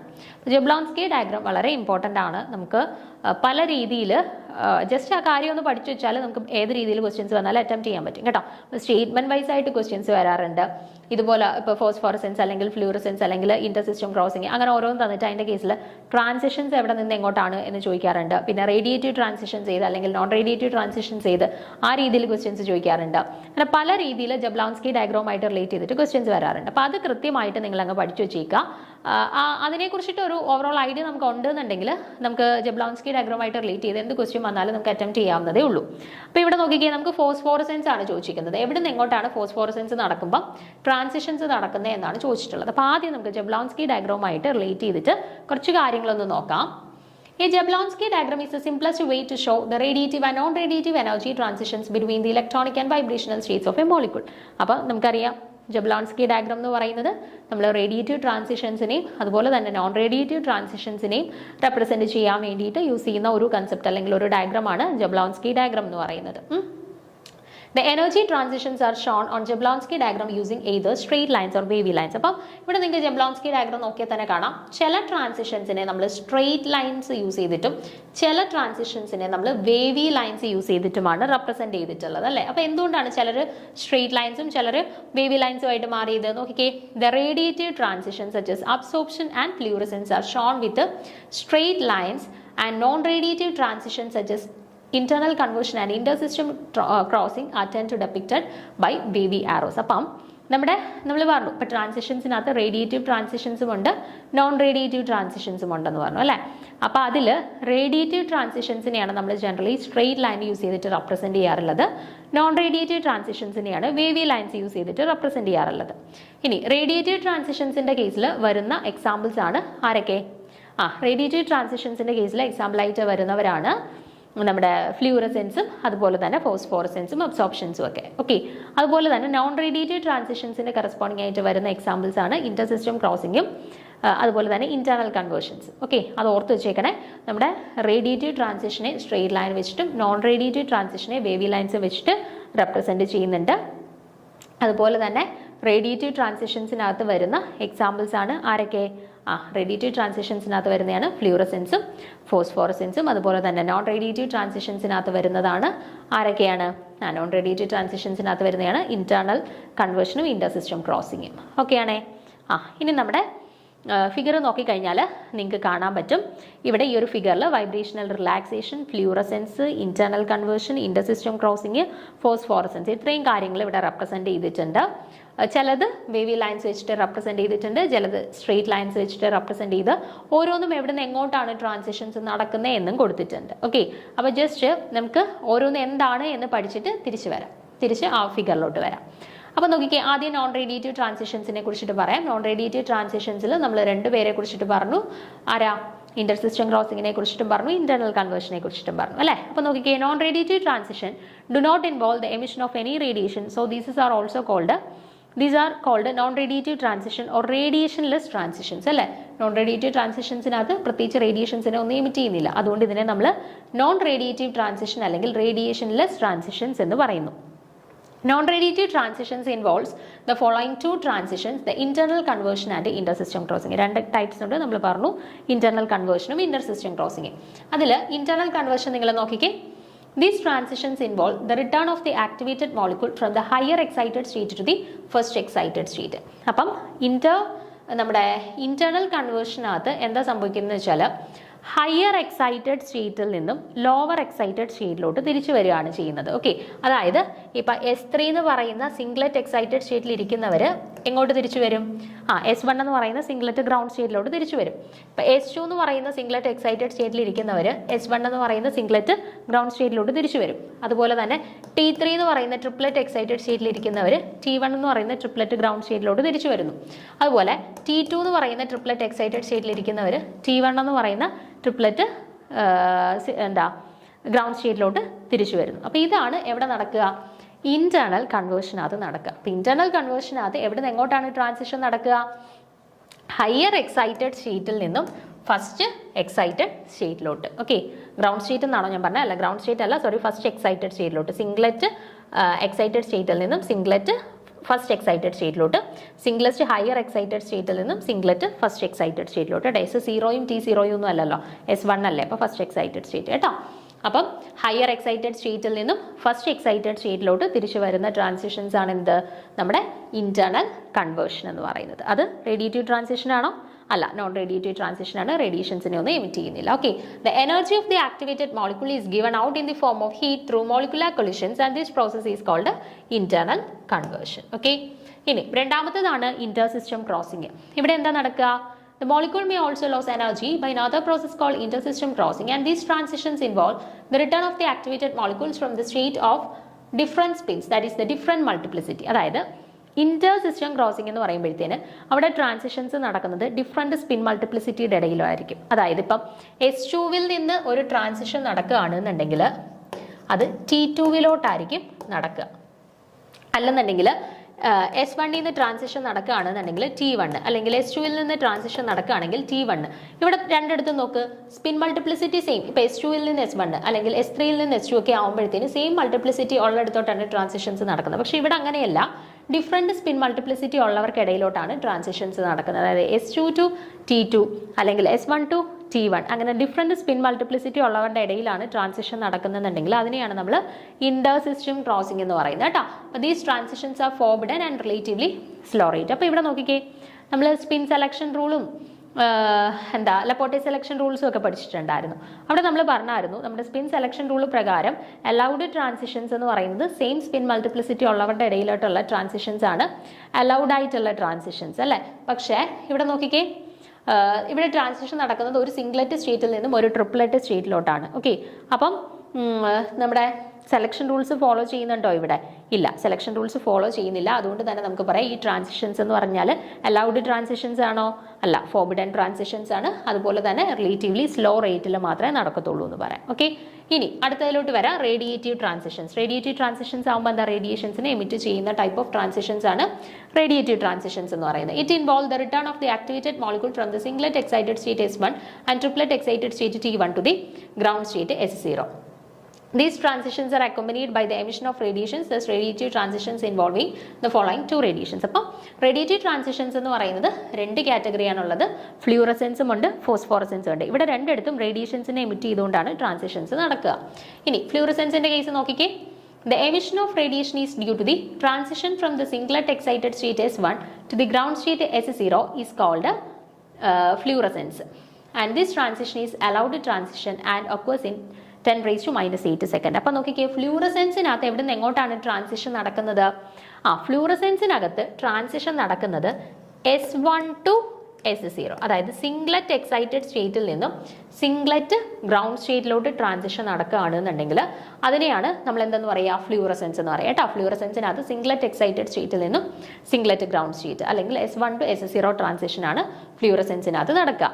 അതുപോലെ തന്നെ ഫോസ്ഫോറസെൻസിന്റെ കേസിൽ നോക്കിക്കേ, transitions from the triplet excited state to the ground state S0. നമ്മുടെ ഫോസ്ഫോറസെൻസിനകത്ത് ട്രിപ്ലറ്റ് എക്സൈറ്റഡ് സ്റ്റേറ്റിൽ നിന്നും സിംഗ്ലറ്റ് ഗ്രൗണ്ട് സ്റ്റേറ്റിലോട്ടാണ് ട്രാൻസിഷൻ നടക്കുന്നതെന്നുണ്ടെങ്കിൽ അതിനെയാണ് നമ്മൾ എന്തെന്ന് പറയുക? ഫോസ്ഫോറസെൻസ്. അപ്പം ഫ്ലൂറസെൻസിന്റെ കേസിലും ഫോസ്ഫോറസെൻസിന്റെ കേസിലും ട്രാൻസിഷൻസ് നടക്കുന്നത് S0യിലോട്ടാണ്, സിംഗ്ലറ്റ് ഗ്രൗണ്ട് സ്റ്റേറ്റിലോട്ടാണ് ട്രാൻസിഷൻ നടക്കുന്നത്. പിന്നെ ഫ്ലൂറസെൻസിന്റെ കേസിൽ അവിടെ ട്രാൻസിഷൻ നടക്കുന്നത് S1ൽ നിന്നും, ഫോസ്ഫോറസെൻസിന്റെ കേസിൽ അത് ട്രാൻസിഷൻ നടക്കുന്നത് T1ൽ നിന്നായിരിക്കും. അതായത് ഇത് സിംഗ്ലറ്റ് എക്സൈറ്റഡ് സ്റ്റേറ്റിൽ നിന്നും ഫോസ്ഫോറസെൻസിൽ ട്രാൻസിഷൻ നടക്കുന്നത് ട്രിപ്ലറ്റ് എക്സൈറ്റഡ് സ്റ്റേറ്റിൽ നിന്ന്. എവിടെ നിന്നായാലും രണ്ട് കേസിലും ട്രാൻസിഷൻ നടക്കുന്നത് S0യിലോട്ടാണ്, ഗ്രൗണ്ട് സ്റ്റേറ്റിലോട്ടാണ്, സിംഗ്ലറ്റ് ഗ്രൗണ്ട് സ്റ്റേറ്റിലോട്ടാണ് കേട്ടോ. അപ്പോൾ ഇതൊന്ന് ഓർത്ത് വെച്ചേക്കുക. ഇനി നമ്മുടെ ഫിഗർ ഒന്ന് നോക്കിക്കേ, നമ്മൾ പറഞ്ഞ കാര്യങ്ങളെല്ലാം ഇവിടെ പ്ലോട്ട് ചെയ്തിട്ടുണ്ട്. ആദ്യം 1 കാണിച്ചിരിക്കുന്ന അബ്സോർപ്ഷൻ ആണ്, അതായത് സിംഗ്ലറ്റ് ഗ്രൗണ്ട് സ്റ്റേറ്റിൽ നിന്നും റേഡിയേഷൻസ് അബ്സോർബ് ചെയ്തത് സിംഗ്ലറ്റ് എക്സൈറ്റഡ് സ്റ്റേറ്റിലോട്ട് പോയി. അപ്പോൾ 1 എന്ന് കാണിച്ചിരിക്കുന്നത് അബ്സോർപ്ഷൻ ആണ്. ദെൻ 2 എന്ന് കാണിച്ചിരിക്കുന്നത് വൈബ്രേഷണൽ റിലാക്സേഷൻ, അതായത് സിംഗ്ലറ്റ് എക്സൈറ്റഡ് സ്റ്റേറ്റിൽ നിന്ന് മറ്റൊരു സിംഗ്ലറ്റ് എക്സൈറ്റഡ് സ്റ്റേറ്റിലോട്ട് അവർ റേഡിയേറ്റീവ് ട്രാൻസിഷൻസ് വഴി നോൺ റേഡിയേറ്റീവ് ട്രാൻസിഷൻസ് വഴി തിരിച്ചു വരുന്നു. അതാണ് വൈബ്രേഷണൽ റിലാക്സേഷൻ എന്ന് പറയുന്നത്. അടുത്തത് ഫ്ലൂറസെൻസ്. 3 റെപ്രസെന്റ് ചെയ്തേക്കുന്നതാണ് ഫ്ലൂറസെൻസ്. ഫ്ലൂറസെൻസിൽ എന്താ നമ്മൾ പറഞ്ഞത്? സിംഗ്ലറ്റ് എക്സൈറ്റഡ് സ്റ്റേറ്റിൽ നിന്നും സിംഗ്ലറ്റ് ഗ്രൗണ്ട് സ്റ്റേറ്റിലോട്ട് തിരിച്ചു വരുന്നത്, അതായത് S1 to S0 വരുന്നത്, അതാണ് ഫ്ലൂറസെൻസ് എന്ന് പറയുന്നത്. ദെൻ 4 റെപ്രസെന്റ് ചെയ്തിട്ടുള്ളത് ഇന്റേണൽ കൺവേർഷൻ ആണ് അല്ലെ. 4 റെപ്രസെന്റ് ചെയ്തേക്കുന്ന ഇന്റേണൽ കൺവേർഷൻ, അതായത് ഇപ്പൊ S3യിൽ നിന്ന് S2 ഒരു ഹയർ എക്സൈറ്റഡ് സ്റ്റേറ്റിൽ നിന്ന് മറ്റൊരു ഹയർ എക്സൈറ്റഡ് സ്റ്റേറ്റിലോട്ട് ട്രാൻസിഷൻ നടക്കുന്നു, S3 to S2. അതാണ് എന്ത് അല്ലെ, S2 to S1. അതൊക്കെയാണ് എന്ത് ഇന്റേണൽ കൺവേർഷൻ എന്ന് പറയുന്നത്. അടുത്തത് 5 റെപ്രസെന്റ് ചെയ്തിട്ടുള്ളത് ഇന്റർ സിസ്റ്റം ക്രോസിങ്, അതായത് S1ൽ നിന്ന് T1ലോട്ട് വരുന്നു. 2 ഡിഫറെന്റ് സിസ്റ്റംസിന്റെ ഇടയിലുള്ള ട്രാൻസിഷൻ, അതാണ് ഇന്റർ സിസ്റ്റം ക്രോസിങ് എന്ന് പറയുന്നത്. അടുത്ത 6 റെപ്രസെന്റ് ചെയ്തിരിക്കുന്നത് ഫോസ്ഫോറസെൻസ്. അവിടെ എന്താണ്?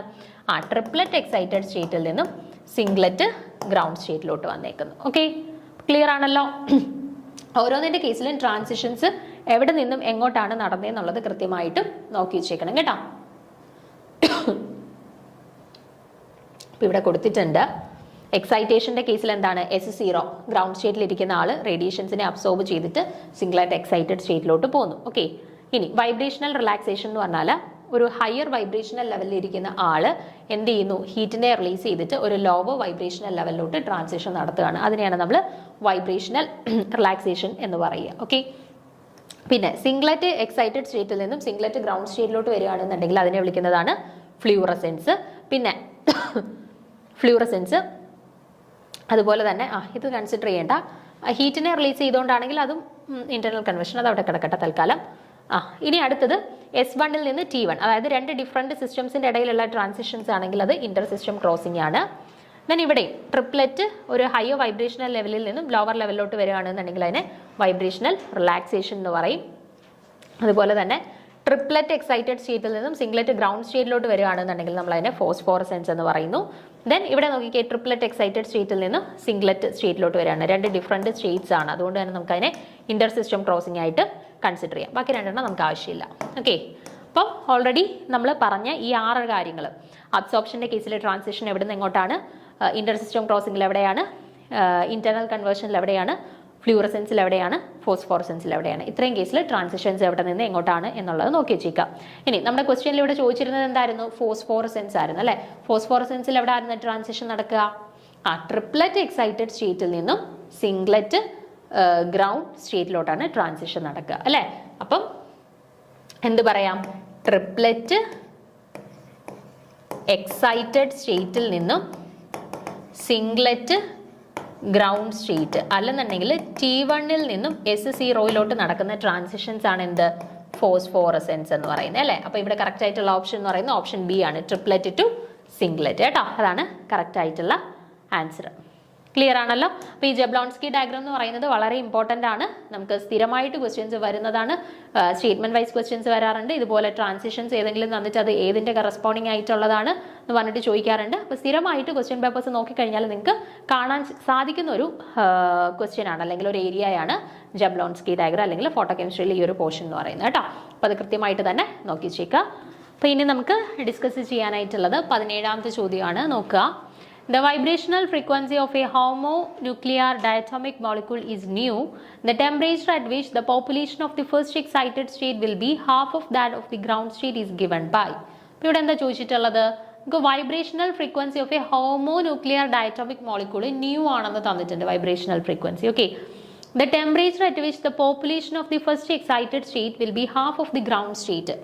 First excited state ന്റെ കറസ്പോണ്ടിങ് ആയിട്ടുള്ള പോപ്പുലേഷൻ എപ്പോഴാണ് half of the ground state ആവുന്നത് എന്നാണ് ചോദിച്ചിട്ടുള്ളത് കേട്ടോ. The temperature at which the population of the first excited state will be half of that of the ground state. ഏത് ടെമ്പറേച്ചറിന്റെ കറസ്പോണ്ടിങ് ആയിട്ടാണോ first excited സ്റ്റേറ്റിന്റെ കറസ്പോണ്ടിങ് ആയിട്ടുള്ള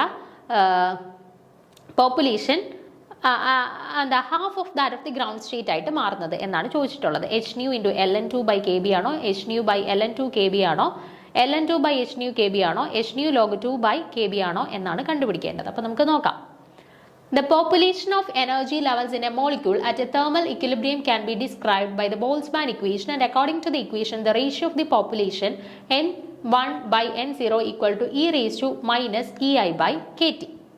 അപ്പോൾ ഇവിടെ നമുക്ക് പോപ്പുലേഷൻ്റെ കറസ്പോണ്ടിങ് ആയിട്ടുള്ള റേഷ്യോയുടെ ഇക്വേഷൻ ബോൾസ്മാൻ ഇക്വേഷൻ പ്രകാരം n1/n0 equal to e raise to minus e1 minus e2 by kbt എന്നാണ്. ഓക്കെ, നമ്മുടെ ബോൾസ്മാൻ ഇക്വേഷൻ പ്രകാരം, ബോൾസ്മാൻ ഡിസ്ട്രിബ്യൂഷൻ പ്രകാരം റേഷ്യോ ഓഫ് പോപ്പുലേഷൻസ് n1/n2 എന്ന് പറയുന്നത് ഈ raise to minus e1 by e0 by kt എന്നാണ്. Okay, അപ്പോൾ ഇവിടെ kb എന്ന് പറയുന്നത് ബോൾസ്മാൻ കോൺസ്റ്റന്റ് ആണ്, t എന്ന് പറയുന്നത് ടെമ്പറേച്ചർ ആണ്, n1/n0 എന്ന് പറയുന്നത് റേഷ്യോ ഓഫ് പോപ്പുലേഷൻ ആണ്. അതുപോലെ e1ഉം e0യും എന്തുമാണ്? രണ്ട് ഡിഫറെന്റ് എനർജി ലെവൽസുമാണ് അല്ലേ. അപ്പം ഇവിടെ നമുക്ക് ഡയറ്റോമിക് മോളിക്യൂൾസിന്റെ കേസിൽ ഈ energy difference between the first vibrational energy state and the ground state can be expressed in terms of the vibrational frequency h nu. അതായത് ഈ e1 മൈനസ് e0 എന്ന് പറയുന്ന എനർജി ഡിഫറൻസിനെ ഈക്വൽ ടു h nu എന്ന് നമുക്ക് represent ചെയ്യാമല്ലോ. Vibrational energy ലെവൽസിന്റെ ഇടയിലുള്ള difference ആയതുകൊണ്ട് തന്നെ ആ എനർജി ഡിഫറൻസിനെ നമുക്ക് h nu എന്ന് റെപ്രസെന്റ് ചെയ്യാം. അങ്ങനെയാണെന്നുണ്ടെങ്കിൽ നമ്മുടെ ഇക്വേഷൻ എങ്ങനെ മാറും? n1/n0, അതായത് ഫസ്റ്റ് എക്സൈറ്റഡ് സ്റ്റേറ്റിന്റെയും ഗ്രൗണ്ട് സ്റ്റേറ്റിന്റെയും കൂടെ പോപ്പുലേഷന്റെ റേഷ്യോ ആണ് n1/n0 എന്ന് പറയുന്നത്, which is equal to e raise to minus h nu by kbt എന്ന് നമുക്ക് കിട്ടി. Okay, n1/n0 equal to e raise to minus h nu by kbt എന്ന് നമുക്ക് റിലേഷൻ കിട്ടി. ഓക്കെ, ഇനി നമുക്ക് ഈ റേഷ്യോ എന്താണ് ക്വസ്റ്റ്യനിൽ ചോദിച്ചിട്ടുള്ളത്? റേഷ്യോ എന്താവുന്ന കണ്ടീഷനാണ് ചോദിച്ചിരിക്കുന്നത് ക്വസ്റ്റ്യനകത്ത്? homonuclear diatomic molecule, the temperature at which the population of the first excited state will be half of the ground state. Population of first excited state എന്ന് പറയുന്നത് ഗ്രൗണ്ട് സ്റ്റേറ്റിന്റെ ഹാഫ് ആവുമ്പം ഉള്ള കണ്ടീഷനാണ് നമ്മളോട് ചോദിച്ചിരിക്കുന്നത്. ഓക്കെ, അപ്പോൾ പോപ്പുലേഷൻ റേഷ്യോ ഹാഫ് ആവുമ്പോഴുള്ള കണ്ടീഷനാണ് നമുക്ക് ചോദിച്ചിരിക്കുന്നത്. അപ്പോൾ n1/n0 എന്ന് പറയുന്നത് half of the ground state ആവുമ്പം ഉള്ള കണ്ടീഷനാണ് നമ്മളോട് ചോദിച്ചിട്ടുള്ളത് അല്ലേ. അപ്പോൾ നമ്മുടെ ഇക്വേഷൻ എങ്ങനെ മാറും? ഹാഫ് ഈക്വൽ ടു n1/n0ക്ക് പകരം നമുക്ക് ഹാഫ് എന്ന് കൊടുക്കാം, which is equal to e raise to minus h nu by kt എന്ന് നമുക്ക് റെപ്രസെന്റ് ചെയ്യാം. ഓക്കെ, ഇനി ഈ ഇക്വേഷന്റെ രണ്ട് സൈഡിൽ ഞാൻ ln കൊടുക്കുകയാണെന്നുണ്ടെങ്കിൽ, ln വെച്ച് മൾട്ടിപ്ലൈ ചെയ്യുകയാണെങ്കിൽ നമ്മുടെ ഇക്വേഷൻ എങ്ങനെ വരും?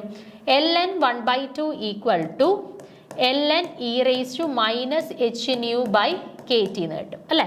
അതിനെ എങ്ങനെ സിംപ്ലിഫൈ ചെയ്യാം? ln half equal to ln e നമുക്ക് എന്ത് എഴുതാം?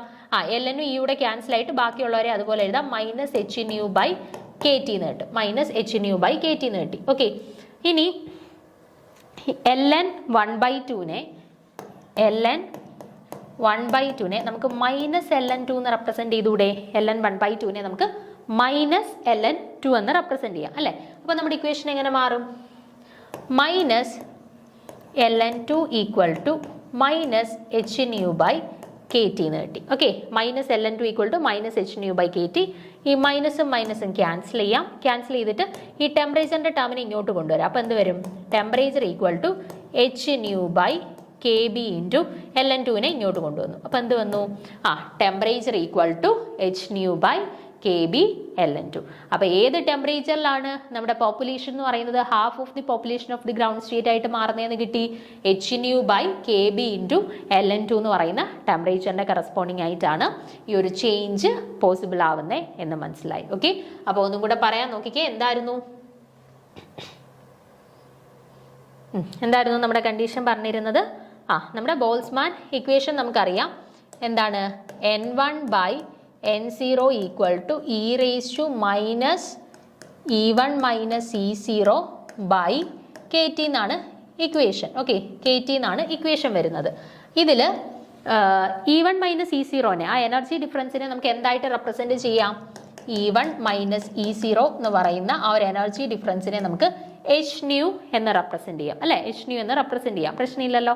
നമ്മൾ വൈബ്രേഷണൽ ഫ്രീക്വൻസിയുടെ ടേംസിലോട്ട് എക്സ്പ്രസ് ചെയ്തതാണ്. ഓക്കെ, ഇനി ഇവിടെ നോക്കിക്കേ, നമ്മളോട് പറഞ്ഞിട്ടുള്ള ടെമ്പറേച്ചർ കാൽക്കുലേറ്റ് ചെയ്യാനായിട്ടാണ് പറഞ്ഞിരിക്കുന്നത്. എപ്പോഴത്തെ ടെമ്പറേച്ചർ ആണ്? Population of the excited state എന്ന് പറയുന്നത് half of the ground state ആകുമ്പോഴുള്ള ടെമ്പറേച്ചർ ആണ് നമുക്ക് കണ്ടുപിടിക്കാനായിട്ടുള്ളത്. സോ നമുക്ക് എന്ത് കൊടുക്കാം? ഇവിടെ ഈ n1/n0 എന്ന് പറയുന്ന ആ ഒരു പോപ്പുലേഷൻ റേഷ്യോ 1/2 ആവുമ്പം ഉള്ള അല്ലെങ്കിൽ 1/2 ആവുന്നത് ഏത് ടെമ്പറേച്ചറിലാണെന്നാണ് കണ്ടുപിടിക്കേണ്ടത്. അപ്പോൾ N1/N0 എന്ന് പറയുന്ന ആ പോപ്പുലേഷൻ റേഷ്യോ എന്ന് പറയുന്നത് 1/2 ആവണം. അതിന്റെ കറസ്പോണ്ടിങ് ടെമ്പറേച്ചർ ആണ് നമുക്ക് കണ്ടുപിടിക്കേണ്ടത് അല്ലേ. അപ്പോൾ നമ്മുടെ ഇക്വേഷൻ എങ്ങനെ വരും? 1/2 equal to E raise to minus E1/E0 നമുക്ക് എന്ത് കൊടുക്കാം? hν എന്ന് കൊടുക്കാം ബൈ kBt എന്ന് കിട്ടി. ഓക്കെ, അപ്പം 1/2 equal to E raise to minus hν by kBt എന്ന് കിട്ടി. ഇനി നമ്മൾ എന്ത് ചെയ്തു? രണ്ട് സൈഡിലും ln വെച്ചിട്ട് മൾട്ടിപ്ലൈ ചെയ്തു. അപ്പോൾ എന്ത് വന്നു? ln 1/2 equal to ln E raise to minus hν by kBt എന്ന് കിട്ടി. Okay, ln 1/2 equal to ln E raise to minus hν by kBt എന്ന് കിട്ടി. ഇനി ഈ lnഉം ഇയും കൂടെ ക്യാൻസൽ ആയി പോത്തില്ലേ? lnഉം ഇയും കൂടെ ക്യാൻസൽ ആയി പോവും. ബാക്കി എന്തുണ്ട്? ln 1/2 equal to minus hν by kBt എന്ന് കിട്ടി. ഓക്കെ, ഇനി ഇവിടെ നോക്കിക്കേ, ln 1/2 നമുക്ക് എങ്ങനെ എഴുതാം? മൈനസ് ഓഫ് ln2 എന്ന് എഴുതാം അല്ലേ. ln 1/2 മൈനസ് ഓഫ് ln2 എന്ന് എഴുതാം. അപ്പോൾ minus of ln2 equal to minus hν by kBt എന്ന് കിട്ടി കേട്ടോ. Minus ln2 equal to minus hν by kBt എന്ന് കിട്ടി. നമുക്ക് വേണ്ടുന്ന ആളാരാണ്? ടെമ്പറേച്ചർ ആണ്. അപ്പോൾ ഈ മൈനസും മൈനസും അങ്ങ് ക്യാൻസൽ ആയി. അതിനുശേഷം വേണ്ടുന്ന ആൾ ടെമ്പറേച്ചർ ആണ്. സോ ടെമ്പറേച്ചറിന്റെ ടേമിലോട്ട് ഇക്വേഷൻ മാറ്റുമ്പോഴത്തേന് എന്ത് കിട്ടി? Temperature equal to hν by kB into ln2 എന്ന് കിട്ടി. സോ നമുക്ക് കറസ്പോണ്ടിങ് ആയിട്ട് എന്താ ഉള്ള ടെമ്പറേച്ചർ കിട്ടി. ഗ്രൗണ്ട് സ്റ്റേറ്റിന്റെ ഹാഫ് ആയിട്ട് പോപ്പുലേഷൻ കൺവേർട്ട് ചെയ്യുമ്പോഴത്തേന് കറസ്പോണ്ടിങ് ആയിട്ട് ഏത് ടെമ്പറേച്ചറിലാണ് ഇത് നടക്കുന്നതെന്നുള്ളത് നമുക്ക് കിട്ടി. hν by kB ln2. Okay ആണല്ലോ. സോ ഇവിടെ കറക്റ്റ് ആൻസർ ആയിട്ട് വരുന്നത് ഏതാണ്? ഓപ്ഷൻ ബി ആണ് കേട്ടോ. hν by kB into ln2. Option B ആണ് കറക്റ്റ് ആൻസർ ആയിട്ട് വരുന്നത്. അപ്പോൾ അടുത്ത ചോദ്യം നോക്കാം. In the EPR spectrum, the methyl radical, the number of lines and their relative intensities respectively are. അപ്പോൾ ഇവിടെ നമ്മളോട് എന്താ ചോദിച്ചിരിക്കുന്നത്? ഇവിടെ പറഞ്ഞിട്ടുണ്ട് EPR സ്പെക്ട്രം എടുത്തു. ആരുടെയാണ്?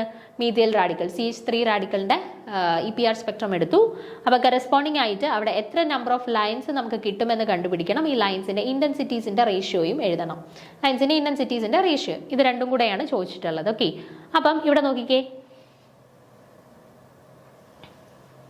നമുക്കറിയാം EPR സ്പെക്ട്രത്തിൽ 2Ni+1 യൂസ് ചെയ്തിട്ടാണ് നമ്മൾ number of lines in EPR spectrum കണ്ടുപിടിക്കുക. ഓക്കെ, അപ്പം നമ്പർ n എന്ന് പറയുന്നത് എന്താണ്? ഇവിടെ നമ്പർ ഓഫ് പാർട്ടിക്കിൾസ് ആണ് n വെച്ചിട്ട് റെപ്രസെന്റ് ചെയ്യുന്നത് അല്ലേ. ഇപ്പം ഇവിടെ CH3 റാഡിക്കൽ ആണ്. അപ്പം n എന്ന് പറയുന്നത് ഇവിടെ ആരാണ്? ഹൈഡ്രജന്റെ എണ്ണമാണ് അല്ലേ. എത്ര ഹൈഡ്രജൻ ഉണ്ട്? 3 ഹൈഡ്രജൻ ഉണ്ട്. ഐയുടെ വാല്യൂ എത്രയാണ്? ഹൈഡ്രജന്റെ കറസ്പോണ്ടിങ് ആയിട്ടുള്ളത് 1/2 അല്ലേ. അങ്ങനെ ആണെന്നുണ്ടെങ്കിൽ നമുക്ക് ESR സ്പെക്ട്രത്തിന്റെ കറസ്പോണ്ടിങ് ആയിട്ടുള്ള നമ്പർ ഓഫ് ലൈൻസ് എത്ര കിട്ടും? Number of lines equal to 2 into n എന്ന് പറയുന്ന നമ്പർ ഓഫ് ഹൈഡ്രജൻ ആറ്റംസ് ആണ്, അത് 3 ഇൻറ്റു ഐയുടെ വാല്യൂയുടെ ഹാഫ് ആണ് plus 1 which is equal to 3 + 1 that is 4 എന്ന് കിട്ടി. ഓക്കെ, അപ്പം number of lines in EPR spectrum എന്ന് പറയുന്നത് 4 കിട്ടി. ഇനി നമുക്ക് എന്ത് വേണം? ഈ 4 ലൈൻസിന്റെ റേഷ്യോ എത്രയാണെന്ന് കണ്ടുപിടിക്കണം. അപ്പോൾ റേഷ്യോ നമ്മൾ എങ്ങനെയാണ് കണ്ടുപിടിക്കുക? പാസ്കൽസ് ട്രയാങ്കിൾ യൂസ് ചെയ്തിട്ടാണ് അല്ലേ. I = ½ വരുന്നതിന്റെ കറസ്പോണ്ടിങ് ആയിട്ടുള്ള പാസ്കൽസ് ട്രയാങ്കിൾ എങ്ങനെയാ വരിക? 1 1 1 1 2 1 1 3 3 1 1 4 6 4 1 1 5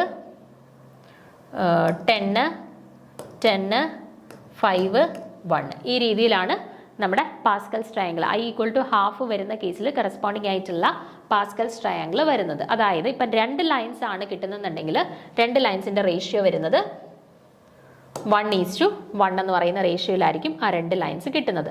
ഇനിയിപ്പോൾ 3 ലൈൻസ് ആണെന്നുണ്ടെങ്കിൽ അതിന്റെ റേഷ്യോ 1:2:1 എന്നായിരിക്കും.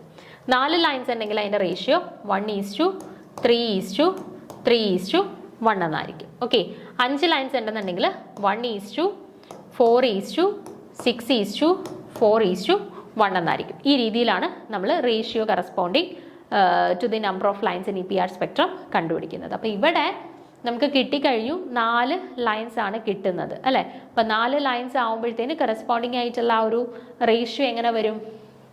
1:3:3:1 എന്ന് വരും. ഓക്കെ, 1:3:3:1 എന്നാണ് കറക്റ്റ് ആയിട്ടുള്ള റേഷ്യോ. അപ്പോൾ കറക്റ്റ് ആൻസർ ഏതാണ്? മീഥൈൽ റാഡിക്കലിന്റെ കറസ്പോണ്ടിങ് ആയിട്ടുള്ള നമ്പർ ഓഫ് ലൈൻസ് 4ഉം റിലേറ്റീവ് ഇന്റൻസിറ്റി 1:3:3:1. അതായത് ഓപ്ഷൻ സി ആണ് കറക്റ്റ് ആയിട്ടുള്ള ആൻസർ കേട്ടോ. ഓപ്ഷൻ സി ആണ് കറക്റ്റ് ആയിട്ടുള്ള ആൻസർ. 4 ആൻഡ് 1:3:3:1. ഓക്കെ.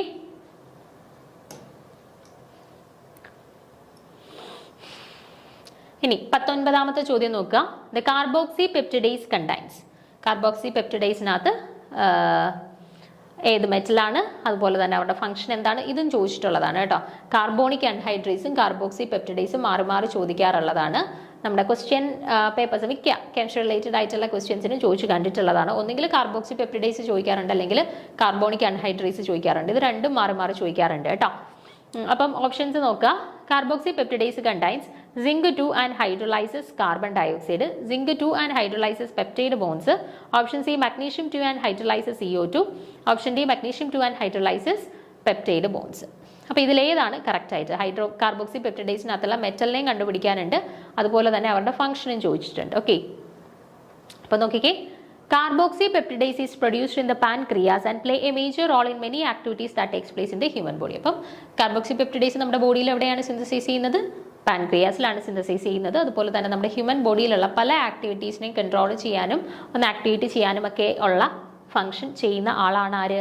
നമ്മുടെ കാർബോക്സി പെപ്റ്റിഡേസ് എന്ന് പറയുന്നത്. It is a zinc containing metalloenzyme comprising 307 amino acid residues. അപ്പം ഇതിനകത്ത് നോട്ട് ചെയ്യേണ്ട പോയിന്റ് ഇതാണ്. കാർബോക്സി പെപ്റ്റിഡേസ് എന്ന് പറഞ്ഞാൽ ഏത് മെറ്റൽ കണ്ടൈനിങ് ആയിട്ടുള്ള എൻസൈമാണ്? സിങ്ക് കണ്ടൈനിങ് ആയിട്ടുള്ളതാണ് കേട്ടോ. സിങ്ക് കണ്ടൈനിങ് ആയിട്ടുള്ള ഒരു മെറ്റാലോ എൻസൈംസ് ആണ്. അതിനകത്ത് ഏകദേശം 307ഓളം അമിനോ ആസിഡ് റെസിഡ്യൂസ് ഇൻകോപ്പറേറ്റ് ചെയ്തിട്ടുണ്ട് കേട്ടോ. These are the enzymes that break down the proteins into their constituent amino acids. അപ്പോൾ പ്രോട്ടീൻസിനെ അതിൻ്റെ കോൺസ്റ്റിറ്റ്വന്റ് അമിനോ ആസിഡ്സ് ആയിട്ട് കൺവേർട്ട് ചെയ്യുന്ന എൻസൈംസ് ആണ്, ബ്രേക്ക് ചെയ്ത് കൺവേർട്ട് ചെയ്യുന്ന എൻസൈംസ് ആണ് ഇത് നമ്മുടെ കാർബോക്സി പെപ്റ്റിഡേസ് എന്ന് പറയുന്നത് കേട്ടോ. Or it hydrolyse the peptide bond at the carboxy terminal of a protein or peptide. അല്ലെന്നുണ്ടെങ്കിൽ നമുക്ക് പറയാം പ്രോട്ടീൻസിന്റെ പെപ്റ്റൈഡ് ബോണ്ടുകളെ ഹൈഡ്രോലൈസ് ചെയ്യുന്ന എൻസൈംസ് ആണ് ആര്? കാർബോക്സി പെപ്റ്റിഡേസ് കേട്ടോ. അപ്പോൾ ഓർത്ത് വെച്ചിരിക്കുക, കാർബോക്സി പെപ്റ്റിഡേസ് സിങ്ക് കണ്ടൈനിങ് ആയിട്ടുള്ള ഒരു മെറ്റാലോ എൻസൈം ആണ്. ദെൻ പാൻക്രിയാസിലാണ് ബോഡിയിൽ അത് ഒറിജിനേറ്റ് ചെയ്യുന്നത്. കുറേ ഫംഗ്ഷൻസിൽ ഇൻവോൾവ് ചെയ്യുന്നുണ്ട്. ദെൻ അവരുടെ മേജർ ഡ്യൂട്ടി എന്ന് പറയുന്നത് നമ്മുടെ പെപ്റ്റൈഡ് ബോണ്ട്സുകളെ, പ്രോട്ടീൻസിനകത്തുള്ള പെപ്റ്റൈഡ് ബോണ്ടുകളെ ഹൈഡ്രോലൈസ് ചെയ്യുക എന്നുള്ളതാണ്. ഓക്കെ. അടുത്തത് കാർബോണിക് അൺഹൈഡ്രേസ്. കാർബോണിക് അൺഹൈഡ്രേസും നമ്മുടെ കാർബോക്സി പെപ്റ്റിഡേസിനെ പോലെ തന്നെ ഒരു സിങ്ക് എൻസൈമാണ്. സിങ്ക് കണ്ടൈനിങ് ആയിട്ടുള്ള ഒരു എൻസൈമാണ് കേട്ടോ. It occurs in animals as well as in plants. Carbonic anhydrase ആനിമൽസിലും ഉണ്ട്, അതുപോലെ തന്നെ പ്ലാന്റ്സിലും ഇവരുടെ പ്രസൻസ് ഉണ്ട്. ആനിമൽസിലും പ്ലാന്റ്സിലും ഒരുപോലെ ഉണ്ട്. The carbonic anhydrase plays an essential role in respiration by influencing CO2 transport in the blood. ഇനി കാർബോണിക് അൺഹൈഡ്രേസിന്റെ ജോലി എന്തുവാണ്? Respiration by influencing the carbon dioxide transport in the blood. നമ്മുടെ റെസ്പിറേഷനകത്ത് ഇവർക്ക് ഫംഗ്ഷൻ ഇൻവോൾവ് ചെയ്യുന്നുണ്ട്. അതുപോലെ തന്നെ എന്താ? Carbon dioxide transport in the blood. ബ്ലഡിലൂടെ കാർബൺ ഡയോക്സൈഡിനെ ട്രാൻസ്പോർട്ട് ചെയ്യിക്കാൻ വേണ്ടിയിട്ട് ഹെൽപ്പ് ചെയ്യുന്ന ആളാണ് ആര്? കാർബോണിക് അൺഹൈഡ്രേസ് എന്ന് പറയുന്നത്. It catalyse important reversible reaction that converts carbon dioxide and water to bicarbonate and proteins. അപ്പോൾ ഇവരുടെ മേജർ ഡ്യൂട്ടി എന്താ? കാർബോണിക് അൺഹൈഡ്രേസിനകത്തും സിങ്ക് തന്നെയാണ് മേജർ മെറ്റലായിട്ട് വരുന്നത്. ഇവരുടെ ഫംഗ്ഷൻ എന്ന് പറഞ്ഞാൽ നമ്മുടെ കാർബൺ ഡയോക്സൈഡിനെയും വാട്ടറിനെയും ബൈകാർബണേറ്റും പ്രോട്ടോൺസുമാക്കി കൺവേർട്ട് ചെയ്യുന്നത് കേട്ടോ. കാർബൺ ഡയോക്സൈഡിനെയും വാട്ടറിനെയും ബൈകാർബണേറ്റും പ്രോട്ടോൺസുമാക്കി കൺവേർട്ട് ചെയ്യുന്നു. ഓക്കെ, ക്ലിയർ ആണല്ലോ? ഇനി ഞാനിവിടെ കുറച്ച് മെറ്റാലോ എൻസൈംസ് കൊടുത്തിട്ടുണ്ട്. ഓരോന്നിനകത്തും പ്രസന്റ് ആയിട്ടുള്ള മെറ്റൽസ് ഏതാണെന്നും കൊടുത്തിട്ടുണ്ട്. ജസ്റ്റ് നോട്ട് ചെയ്ത് വെച്ചേക്കുക. നമുക്ക് സാധാരണ ചോദിക്കാറുള്ളതാണ് കേട്ടോ. Which metal is found in metallo enzyme? Alcohol dehydrogenation എന്നൊക്കെ പറഞ്ഞിട്ട് ചോദിക്കാറുണ്ട് കേട്ടോ. ആൽക്കഹോൾ ഡീഹൈഡ്രോജനേസ് എന്നൊക്കെ പറഞ്ഞിട്ട് ചോദിക്കാറുണ്ട്. അപ്പം ഓരോ ഇപ്പം അത്യാവശ്യം ഇമ്പോർട്ടൻ്റ് ആയിട്ടുള്ള കുറച്ച് കാര്യങ്ങൾ മാത്രമേ ഞാൻ ഇൻക്ലൂഡ് ചെയ്തിട്ടുള്ളൂ. അതിൽ ഓരോന്നിനകത്തും ഏത് മെറ്റലാണ്, അല്ലെങ്കിൽ ഓരോ മെറ്റലിൻ്റെയും കറസ്പോണ്ടിങ് ആയിട്ട് വരുന്ന മെറ്റാലോ എൻസൈംസ് ഏതാണ് എന്നുള്ളതൊന്ന് നോട്ട് ചെയ്ത് വെച്ചേക്കുക. സിങ്കിന്റെ കേസിലുള്ള രണ്ടെണ്ണം നമ്മൾ പറഞ്ഞു കഴിഞ്ഞു. ഏതൊക്കെയാണ്? കാർബോക്സി പെപ്റ്റിഡേസും പറഞ്ഞു, കാർബോണിക് അൺഹൈഡ്രേസും കഴിഞ്ഞു. അത് കൂടാണ്ട് ഒരാളും കൂടെ ഉണ്ട്, ആൽക്കഹോൾ ഡീഹൈഡ്രോജനേസ്. അതിനകത്ത് മെറ്റലായിട്ട് വരുന്നത് സിങ്കാണ് കേട്ടോ. Carboxy peptidase, carbonic anhydrase and alcohol dehydrogenase, ഈ മൂന്നെണ്ണത്തിനകത്ത് മെറ്റലായിട്ട് വരുന്നത് സിങ്കാണ്. ഓക്കെ, അടുത്തത് അയൺ. അത് +2 ഓക്സിഡേഷൻ സ്റ്റേറ്റിലാവാം, +3 ഓക്സിഡേഷൻ സ്റ്റേറ്റിലാവാം കേട്ടോ. അയൺ മെറ്റലായിട്ട് വരുന്ന എൻസൈംസ് ആണ്. സൈറ്റോക്രോംസ് ഉണ്ട്, പെറോക്സിഡേസ് ഉണ്ട്, കാറ്റലേസ് ഉണ്ട് കേട്ടോ. സൈറ്റോക്രോംസ്, പെറോക്സിഡേസ്, കാറ്റലേസ്, ഈ 3 മെറ്റാലോ എൻസൈംസിനകത്ത് മെറ്റൽസ് ആയിട്ട് വരുന്നത് അയൺ ആണ്. ഓർത്ത് വെച്ചേക്കണേ. സൈറ്റോക്രോംസ്, പെറോക്സിഡേസ്, കാറ്റലേസ്, ഈ 3 എണ്ണത്തിനകത്ത് അയൺ ആണ് മെറ്റൽ സെൻറ്റർ ആയിട്ട് വരുന്നത്. അടുത്തത് കോപ്പർ. അത് +1 ഓക്സിഡേഷൻ സ്റ്റേറ്റിലാവാം, +2 ഓക്സിഡേഷൻ സ്റ്റേറ്റിലാവാം കേട്ടോ. കോപ്പർ മെറ്റൽ സെൻറ്റർ ആയിട്ട് വരുന്ന എൻസൈംസിൻ്റെ, മെറ്റാലോ എൻസൈംസിൻ്റെ എക്സാമ്പിൾ ആണ് ടൈറോസിനേസ് ഉണ്ട്, അമൈൻ ഓക്സിഡേസ് ഉണ്ട്, സൈറ്റോക്രോം ഓക്സിഡേസ് ഉണ്ട് കേട്ടോ. സൈറ്റോക്രോം ഓക്സിഡേസ്, അമീൻ ഓക്സിഡേസ്, ടൈറോസിനേസ്, ഇത് 3 എണ്ണമാണ് കോപ്പർ കണ്ടെയ്നിങ് ആയിട്ടുള്ള മെറ്റാലോ എൻസൈംസ്. ഓക്കെ. അടുത്തത് അയണും മൊളിബ്ഡിനും കൂടെ ഒരുമിച്ച് പ്രസന്റ് ആയിട്ടുള്ളത്. അയൺ മാത്രമായിട്ടുള്ളതാണ് നമ്മൾ നേരത്തെ പറഞ്ഞ 3 കണ്ടീഷൻസിൽ. ഇനി അയണും മോളിബ്ഡിനും കൂടെ കമ്പൈൻഡ് ഫോമിൽ പ്രസന്റ് ആയിട്ടുള്ള മെറ്റാലോ എൻസൈം എന്ന് പറയുന്നത് നൈട്രോജനേസ് ആണ്. അതും ചോദിച്ചു കണ്ടിട്ടുള്ളതാണ്. Which of the following metallo enzyme contain both iron and molybdenum, ചോദിച്ചു കണ്ടിട്ടുള്ളതാണ്. ഏതാണ്? നൈട്രോജനേസ് ആണ് കേട്ടോ. അതുപോലെ തന്നെ മൊളിബ്ഡിനം മാത്രം പ്രസന്റ് ആയിട്ടുള്ള മെറ്റൽ എൻസൈം ചോദിച്ചു കഴിഞ്ഞാൽ ക്സാന്തൈൻ ഓക്സിഡേസ് ആണ്. ക്സാന്തൈൻ ഓക്സിഡേസിനകത്താണ് ആര്?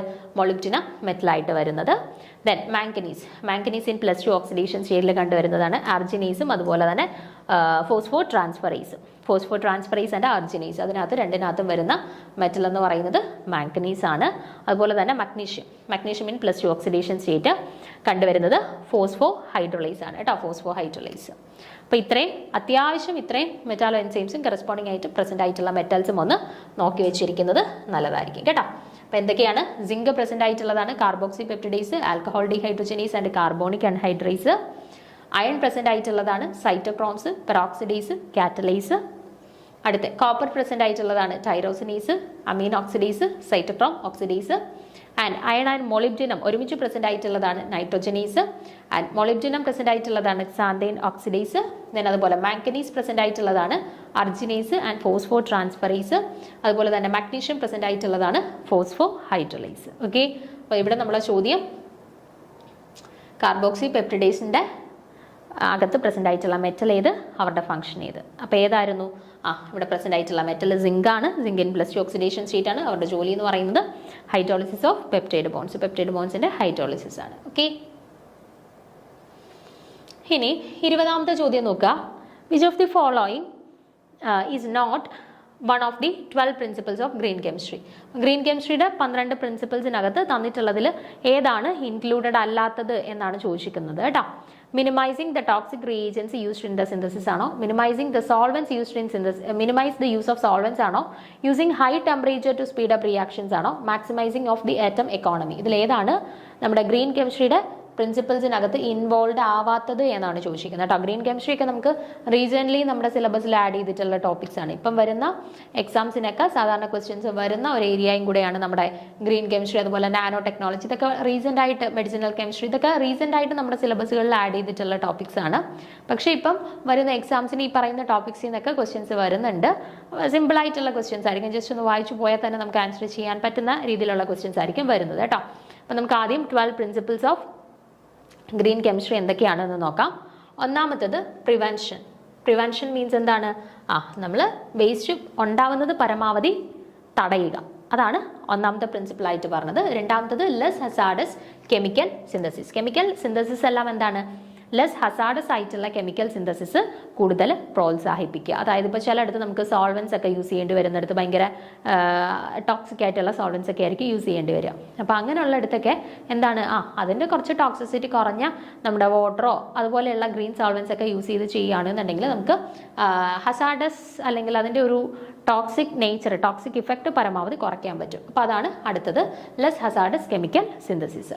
അടുത്തത് സേഫർ സോൾവൻസ് ആൻഡ് ഓക്സിലറീസ്. നമ്മൾ റിയാക്ഷൻസ് ക്യാരിഡ് ഔട്ട് ചെയ്യുന്ന സമയത്ത് പരമാവധി സേഫർ ആയിട്ടുള്ള സോൾവെൻറ്റുകളോ അല്ലെങ്കിൽ ഓക്സിലറീസോ യൂസ് ചെയ്യാനായിട്ട് ശ്രമിക്കണം കേട്ടോ. സേഫർ ആയിട്ടുള്ള സോൾവെൻറ്റുകളും ഓക്സിലറീസും പരമാവധി നമുക്ക് ഹെൽത്തിനെ ബാധിക്കാത്തതോ അല്ലെന്നുണ്ടെങ്കിൽ നമുക്ക് വലിയ പ്രശ്നങ്ങളൊന്നും ക്രിയേറ്റ് ചെയ്യാത്ത തരത്തിലുള്ള ഗ്രീൻ സോൾവൻസ് ഒക്കെ അതിന് വേണ്ടിയിട്ടാണ് ഇപ്പം ഇംപ്ലിമെൻറ്റ് ചെയ്തിട്ടുള്ളത്. അപ്പോൾ അതുപോലെയുള്ള ഗ്രീൻ സോൾവൻസ് ഓക്സിലറീസ് ഒക്കെ യൂസ് ചെയ്തിട്ട് റിയാക്ഷൻസ് ക്യാരിഡ് ഔട്ട് ചെയ്യാനായിട്ട് ശ്രദ്ധിക്കണം.